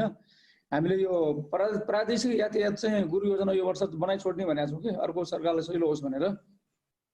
यो प्रादेशिक गुरु योजना बनाउँदाखेरि हाम्रो सडकहरूको चाहिँ एउटा मापदण्ड पनि एक खालको तोकेको छ। तोक्न त हाम्रो मिनिमम चाहिँ तपाईँको गाउँमा होस् चाहिँ के अरे जहाँ होस् मिनिमम 7 मिटरको बाटो हुनुपर्छ। 2टा गाडी चाहिँ सरल ओहोरदोहोर गर्न सक्ने बाटो हुनुपर्छ एउटा मापदण्ड तोकेका छौँ। थप्दैमा अब मापदण्ड यो गुरु योजना बनाउँदाखेरि सडकको मापदण्ड बनाउँदाखेरि अब हामीले साइकल लेनको पनि सबै ठाउँमा गर्नुपर्छ होला भने तपाईँको कुरा सुन्दा मलाई अलिक त्यो भइरहेको थियो। त्यसले म्यासिभली प्रदेशभरि यो साइकल लेन पनि व्यवस्थापन गर्ने सडक लेनको गर्दा थोरै पैसा बढ्ला। त्यसो गरियो भने त्यो एउटा नीतिगत रूपले भोलिका दिनमा आउने मन्त्रीहरूलाई पनि सजिलो हुन्छ, मुख्यमन्त्रीलाई पनि सजिलो हुन्छ, तपाईँहरूको यो अभियानलाई पनि धेरै प्रमोसन हुन्छ। त्यो स्ट्रक्चरको हिसाबले प्रमोसन हुन्छ क्या। त्यस कारणले त्यो चाहिँ पनि गर्ने कि भन्ने चाहिँ मलाई चाहिँ अहिले लागिरहेको छ। त्यस कारणले अब यो अर्को वर्ष के अरे यो कमिङ इयरमा चाहिँ अब फिस्कल इयरमा यो पोलिसी बनाउँदा यो काम चाहिँ म गर्छु। धन्यवाद मुख्यमन्त्रीज्यू। अनि खास गरी यो साइकलको अभियान चाहिँ हाम्रो मात्र होइन, हाम्रो एक्चुअली त हामीले उठाउने मात्र यो चाहिँ राष्ट्रकै अभियान हो। हजुर अनि हजुर म एउटा चाहिँ के छ भने प्रादेशिक सरकारमा अहिले बजेटको अभाव भए पनि यता चाहिँ पोखराको कुरा गर्नु पर्दाखेरि पोखरामा चाहिँ एटलिस्ट अस्ति हाम्रो मेन बहादुर सरसँग पनि कुरा हुँदाखेरि हामी बनाएको कुरा हुँदा पनि त्यहाँ चाहिँ लेक टु लेक चाहिँ साइकल लेन बनाउने भन्ने प्रकारको चाहिँ कुरामा चाहिँ उहाँ सहमत भएर के कुराहरू चाहिँ गरिरहेको छ भन्ने कुरा चाहिँ उहाँले नै भन्नुभएको कुरा हो। र यसमा पनि सँगैसँगै अलिकति केही कुराहरू चाहिँ अलिकति नेटवर्कमै अलिक कहाँ कहाँ बनाउन सक्छ त्यसमा अध्ययन गर्न पाइयो। त्यसमा चाहिँ नेपाल साइकल सोसाइटी आफै पनि हामी चाहिँ एउटा कन्सल्टिङ, किनभने माग गर्नुभन्दा पनि सोल्युसन दिनु ठुलो कुरा हो। माग त जसले पनि गर्छ तर सोल्युसन त दिन सक्दैन भने त्यो त कसरी पुर्ताल गर्ने भन्दा गभर्मेन्ट आफूले पनि असम्बन्धमा हुने स्थिति छ। त्यस कारण चाहिँ हामीले एउटा के गर्न सक्छौँ भने नेपाल साइकल सोसाइटीका हामीसँग एक्सपर्ट हुन्छ, अर्बन प्लानर हुन्छ, त्यसमा साइकल सम्बन्धीको एक्सपर्ट्सहरू पनि साथीहरू हुन्छ होइन। हाम्रो ठुलो राम्रो टिम छ। त्यही टिमबाट हामी ललितपुरमा काम गरिसकेका छौँ, यता के भन्छ काठमाडौँमा काम गरिरहेका छौँ। र त्यहाँ पोखरामा पनि हामी गर्नको लागि हजुरले पनि नेतृत्व हजुरले पनि इनिसिएटिभ लिनुभयो भने नगरपालिकाले पनि इनिसिएटिभ लियो भने हामीले we can do some kind of तपाईँको मास्टर प्लान चाहिँ हामीले बनाउन हेल्प गर्न सक्छौँ। ताकि यसले गर्दा यो वर्षमा यति गर्ने अर्को वर्षमा यति गर्ने नेक्स्ट तपाईँको तपाईँले भन्दा नभन्दै म भनिदिइहाल्छु फेरि बिर्सन सक्छु मैले फेरि है। मास्टर प्लान बनाउने तपाईँहरू चाहिँ त्यो भने त्यसमा म सहयोग गरिहाल्छु। थोरै थोरै मानवकोलाई पनि मेरोलाई पनि म भनौँला हामीले पनि के सहयोग गर्न सकिहाल्छौँ। म फेरि अघि हरिवंशज्यूको चाहिँ कुरालाई के अरे सापटी लिँदै तपाईँलाई के भन्न चाहन्छु भने यो फेवातालको चाहिँ यो सीमा नै तोकिया छैन। सर्वोच्चले फैसला गरिसक्यो नेपाल सरकारले गर भनेर चाहिँ यो वर्ष हामीले चाहिँ सिफारिस गरेर सारा गरेर पठाइसक्यौँ। त्यो चाहिँ काम भएको छैन। अब हुने बेलामा फेरि लकडाउन सुरु भएर त्यसले डिस्टर्ब गरेको छ कि फेवातालको सीमा एकपटक चाहिँ निर्धारण भइदियो भने त्यो सीमा रक्षा गर्ने काम प्रदेश सरकारकै हो। र हामीले चाहिँ भने त्यो एकपल्टको सीमा निर्धारण भइसकेपछि त्यो वरिपरि पेरिमिटरमा चाहिँ हामीले साइकल लेनहरू फुटपाथहरू बनाउने भनेका छौँ कि त्यहाँ गाडी साडी चाहिँ चलाउने मुडमा चाहिँ अहिले हामी छैनौँ। पारी रानीवनको क्षेत्रतिर वारीतिर सबै साइकल लेन र बढीमा चाहिँ ट्रामहरू चल्ने चाहिँ बनाउने भन्ने चाहिँ हो हाम्रो। अनि साइकल लेन र वाकिङ लाइन चाहिँ बनाउने भनेका छौँ, ट्रेल बनाउने भनेका छौँ होइन। फेवातालमा पनि त्यो बनाउने। अघि उहाँले भन्नुभयो थप चाहिँ बेगनासताल पनि बनाउँदा हुन्छ भन्नुभएको छ। बेगनासताल, रूपाताल हाम्रो 8वटा ताल जति छन्। यहाँ उता लेखनाथमा 7वटा ताल, यता फेवाताल, सानो फुच्चे चाहिँ कमल पोखरी गण्य हुने 9वटा ताल छन् हाम्रो पोखरामा होइन। एउटा 9वटा तालको चाहिँ सीमा निर्धारण गरिसकेपछि वन्स चाहिँ के अरे त्यो यसको बााउन्ड्री चाहिँ फिक्स भइसके पछाडि हामी त्यो वरिपरि चाहिँ तपाईँको के अरे त्यसलाई इको टुरिज्मको डेभलप गर्ने होइन, वेटल्यान्डको व्यवस्थापन गरेर चाहिँ त्योसँग जोडेर चाहिँ टुरिज्मको डेभलप गर्ने भनेको छ। त्यसो गर्दाखेरि चाहिँ अघि तपाईँले मीनबहादुर पनि कुरा उठाउनु भएको थियो। हामी त्यो फुड ट्रेलहरू बनाउने, साइकल ट्रेलहरू बनाउने चाहिँ बारेमा सोचिरहेको छौँ। त्यसको लागि तपाईँले पनि एउटा प्लानिङ गरिदिनु भयो भने हामीलाई थपै सहयोग हुन्छ। यद्यपि हाम्रो चाहिँ ताल संरक्षण तथा विकास प्राधिकरण बनाएको छ। त्यसले यो सबै कामको पनि बिस्तारै यो सालदेखि चाहिँ काम सुरु गर्न थाल्छ होइन। यसबारेमा चाहिँ हाम्रो पोलिसी बन्यो भने तपाईँले भनेको कुराहरू पनि हामी जोडेर चाहिँ काम गर्न सक्छौँ, जोइन्टली जान पनि सक्छौँ है। हस् धन्यवाद सर। अनि एउटा कुरा मैले एउटा कुरा चाहिँ हाम्रो मुख्यमन्त्रीलाई एउटा कुरा म जानु हुनाले मैले एउटा अनुरोध गर्न चाहे। एउटा कुरा के भन्ने मलाई मनमा लागेको कुरा है, नरिसाउनु होला। नेदरल्यान्डमा अस्ति नेदरल्यान्डको रानीले चाहिँ साइकल चढेर अफिस जाँदो रहेछ क्या। अनि त्यो फेसबुकमा एउटा चाहिँ गाडी पनि किन्न नसक्ने पनि के महारानी भयो होला भनेर भनेको थियो। अब यस्तै किसिमले अब रानीले साइकल चलाउने हुनाले नेदरल्यान्डमा एकदमै साइकलको चाहिँ ठुलो प्रचार प्रसार छ। अब नेपालको नेताहरूले पनि साइकल चढेर हिँड्न थाल्यो भने अरू जनताहरूले पनि सिक्दै जान्छन्। अब नेताहरू चाहिँ एकदमै के अरे कति करोड पर्ने चाहिँ गाडीहरू चढेर हिँड्ने, अनि नेताहरू चढेर हिँडेको देखेपछि जनतालाई पनि चढ्न मन लागिहाल्यो हैन। जनताले चढ्न मन लागेपछि जनताले नजर भन्नु त भएन हैन। आफू चाहिँ गाडी चढेर हिँड्ने, जनतालाई चाहिँ साइकल चढेर हिँड भन्न त भएन नि। त्यस कारणले नेतृत्व वर्गबाट पनि यो कुरालाई चाहिँ यो अभियानलाई चाहिँ त्यसरी बढाउन सक्यो भने होला जस्तो त्यो नेदरल्यान्डको रानीले गर्यो हैन। अब के अरे विदेशी युरोपतिर त प्रधानमन्त्री पनि साइकल चढेर हिँड्छन् रे हैन, बसमा हिँड्छन् रे। हो त्यस्तो किसिमको चाहिँ एउटा एक्जाम्पल बन्नु पर्यो क्या। एक्जाम्पल बनेर मात्रै अरूलाई सिकाउन अर्थी दिन सजिलो हुन्छ। अर्थी चाहिँ दिने आफूले चाहिँ नगर्ने गरे भनेदेखि त्यो जनताले उडाउँछन् त्यस्तो मान्छेले। त्यो चाहिँ गर्नु। तपाईँको कुरा त ठिक हो है। म चाहिँ के अरे पैदल यात्रा गर्न सक्ने, साइकल यात्रा फेरि कमजोर छ। म पहिला चाहिँ साइकल सिक्दाखेरि अहिले म चाहिँ त्यो त आफ्नो स्वास्थ्यको स्थितिले हो। साइकल सिकेको तपाईलाई मात्र भनेको होइन के, साइकल सिकेर गाई बसिरहेको अगाडि गाईको माथि चाहिँ म 2-3 पटक चाहिँ गाईमा चाहिँ मेरो साइकल परेपछि साइकल सिक्न मलाई चाहिँ मन छोडेर फेरि पछि सिकेको। 2 पटक फेरि बिजुलीको पोलमा ठोकेर साइकल चलाउन छोड्दा जान्दा नजान्दै म काठमाडौँ लागेँ। काठमाडौँमा साइकल चलाउने अवसरै मिलेको थियो। म साइकल चलाउन आउँदैन मलाई अहिले राम्रोसँग। म फेरि म मेरो निवासबाट मेरो कार्यालय म पैदलै गइरहेको हुन्छु धेरै जसो। लकडाउनमा पैदलै गएँ। हाम्रो के अरे शताब्दी पुरुष चाहिँ छ नि हाम्रो चाहिँ सत्यमोहन जोशीजी, उहाँको अलिअलि कहिले नकल गरिदिन्छु म। उहाँको म अनुयायी नै हो वास्तवमा व्यवहारिक रूपमा, तर गर्न सकेको छैन सबै कुरा। मुख्यमन्त्रीजी यसो गरौँ न, हामीले एउटा हजुरले नै नेतृत्व गर्नुभयो। साइकल नै मात्रै कुरा होइन, यो चाहिँ अर्बन एउटा मोबिलिटीलाई कसरी लाने धान्ने भन्ने कुरा हो होइन। यसमा चाहिँ जस्तै साइकल सँगैसँगै अर्को मुख्य रूपमा नेपालमा अहिले पनि धेरै जस्तो यात्रा चाहिँ अर्बन सेक्टरमा मोबिलिटीमा धेरै ओगट्ने भने 40% बराबरको मान्छेहरू चाहिँ हिँडेरै यातायात त्यो आवाजाव गरिरहेको हुन्छ सहरहरूमा होइन। त्यो भनेको पैदलको लागि चाहिने मेन त फुटपाथै हो, मेन वाइड फुटपाथ जो चाहिँ इन्क्लोज भएर खालि वाइड रोड गरिन्छ। तपाईँको जस्तै अब अघि नीतिमा पनि के आएको छ, बाटोको चौडा चाहिँ त्यो मेन क्यारेजको चाहिँ चौडा हुनुपर्ने, अनि फुटपाथको चाहिँ त्यहाँ मतलब नहुने जस्तो गर्दाखेरि चाहिँ के भने त्यो प्रायोरिटी नपाउँदाखेरि हिँड्ने मान्छेहरूलाई पनि सडकबाट हिँड्दै हुँदाखेरि त्यो एक्सिडेन्ट बढिरहेको। अहिले पनि जस्तो तपाईँको गएको वर्ष तपाईँको 93 जति काठमाडौँमा मारिएका थिए, त्यो चाहिँ पैदल यात्री मारिएका थिए होइन। त्यस कारण चाहिँ त्यो इभन फुटपाथमा मात्रै जेब्रा क्रसमा मारिएका थिए भने कति फुटपाथ नभएको बाटोमा आउने हुँदा मारिएका हो। यस्तो धेरै घटनाहरू छ। त्यस कारण एउटा पब्लिक स्पेसमा पनि एउटा हामीले क्याम्पेनिङमा के चाहिँ सुरु गर्न सक्छौँ भने हजुरहरू जस्ता मुख्यमन्त्रीबाट के चाहिँ आउन सकिन्छ भने एभ्री फ्राइडे होइन, at least once in a week हामी चाहिँ फुटपाथ हिँडेर अथवा साइकलमा चलाएर हाम्रो चाहिँ अफिस जाने त्यो किसिमको एउटा चाहिँ हामीले एउटा अभियान सुरु गरेर हजुरहरूले गर्नुभयो भने त्यसको ठुलो इम्प्याक्ट पर्छ। किनभने साइकल चलाउनलाई साइकल लिनै चाहिन्छ भन्ने छैन, बाटो नै हो।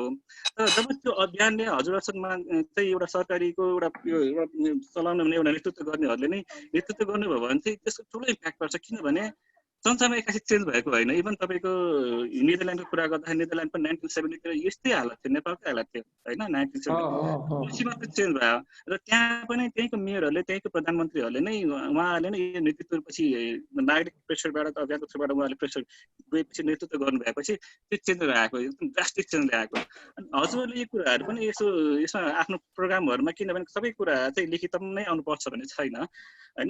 त्यो एउटा बजेटमै आएर कतिपय कुराहरू पैसै चाहिन्छ भन्ने छैन, यो जस्ट उत्साह हो होइन, एउटा फिलिङ्स हो, अर्जिङ हो, हुटुटी हो।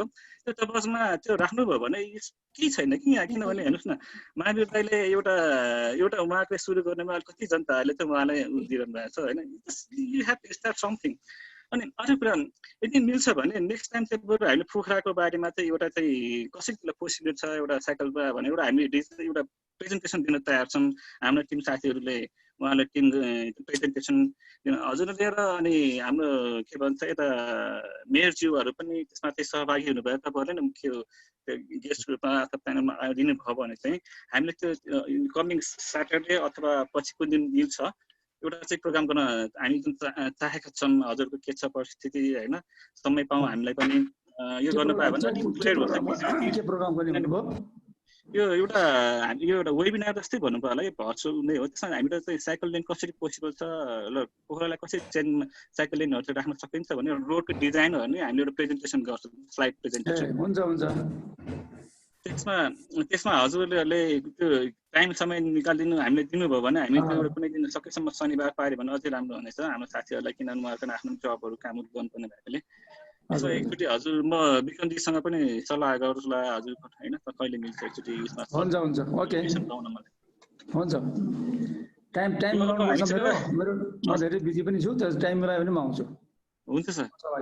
अब हामीसँग लगभग हामीले टाइम धेरै क्रस गरिसकेकोले गर्दाखेरि अन्तमा सबैलाई धन्यवाद गर्दै म मुख्य गरी हरिमल सर, मणिकृष्ण दाई, महावीर दाई अनि हाम्रो सम्मानित मुख्यमन्त्रीज्यूहरूलाई धन्यवाद दिँदै मेरो सम्पूर्ण साथी यहाँ पार्टिसिपेट हुने अनि हामीलाई सहयोग गर्ने राजन पराजुलेजी हुनुहुन्छ र मलाई सहयोग गर्ने मेरो टिमको साथीहरू नेपाल साइकल सोसाइटीको र चितवन राइडर्स क्लब साइक्लिङ क्लबलाई पनि धन्यवाद दिन चाहन्छु।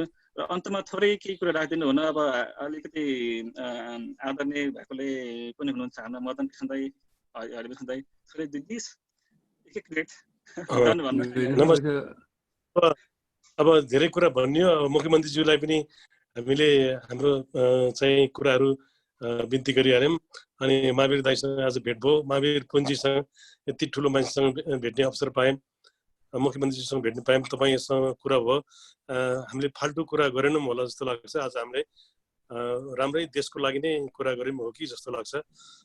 र अघि अब विद्युतीय सवारीको कुराहरू पनि भयो र विद्युतीय सवारीको चाहिँ अब एक किसिमले त्यसको पनि एउटा सरकारले मापदण्ड तोकेर यो भन्दा एकदमै विलासीको गाडीलाई चाहिँ विद्युतीय सवारी साधन भए पनि नछोड्ने र चाहिँ यतिसम्मको चाहिँ विद्युतीय गाडीलाई चाहिँ भन्सार छुट दिने जुन नीति थियो, त्यो पुरानो नीति, त्यसलाई चाहिँ कायम गरिदियो भनेदेखि जनताहरू खुसी हुन्छन्। र के मान्छेले चाहिँ के पनि व्यङ्ग गर्न थालेछन् भनेदेखि सरकारले त राम्रै सोचेको रहेछ, किनभने बिजुलीको गाडी चढ्यो भने करेन्ट लागला भनेर सरकारले चाहिँ भन्सार बढाइदिएको,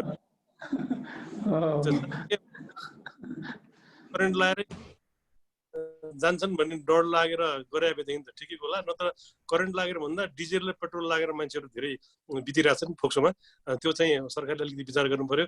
र म अर्को ठाउँमा पनि जानु छ, यस्तै एउटा सानसानो काम छ। म यहाँहरूलाई सबैलाई नमस्कार गर्छु, सबैलाई यति राम्रो वातावरण भयो। मुख्यमन्त्रीज्यू नमस्कार, पोखरा आयो भने भेट्छौँ, घोडा निको भएको छ, फेरि आउँछु। हस्, महावीरजीलाई पनि नमस्ते। धेरै धेरै नेपाली जनताहरूले तपाईँलाई धेरै ठुलो आशीर्वाद दिएका छन्। हस् नमस्ते, धन्यवाद। मेरो तर्फबाट पनि धेरै धेरै धन्यवाद। मुख्यमन्त्रीजीलाई धन्यवाद छ, महावीर दाईलाई पनि धन्यवाद छ। अब फोकस साइकलमा फोकस ध्यान अलिक पुगेको छ भने विश्वास लागेको छ, के गर्नुहुन्छ भन्ने पनि विश्वास लागेको छ। राम्रो काममा सधैँ टाइम दिनु राम्रै हुन्छ। हरिवंश दाई चाहिँ अहिले कृषि विभागमा भेटौँला। हरिवंशमा हस् दाई, बाई, ओके, हस्, नमस्ते। पोखरा आउन भेट, पोखरावासी सबैलाई नमस्कार, लाइभ हेर्ने सबैलाई नमस्कार।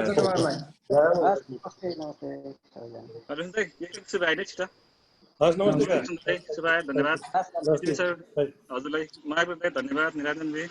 र एउटा सानो तथ्याङ्क WHO को अनुसार चाहिँ नेपालमा एयर पोल्युसन कजबाट एभ्री इयर चाहिँ लगभग 35,000 देखि 40,000 मान्छे मारिन्छन्।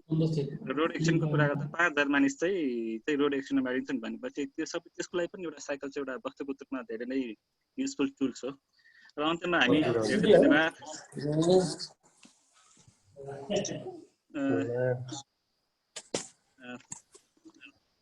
हामी अब कार्यक्रम सकाउँछौँ।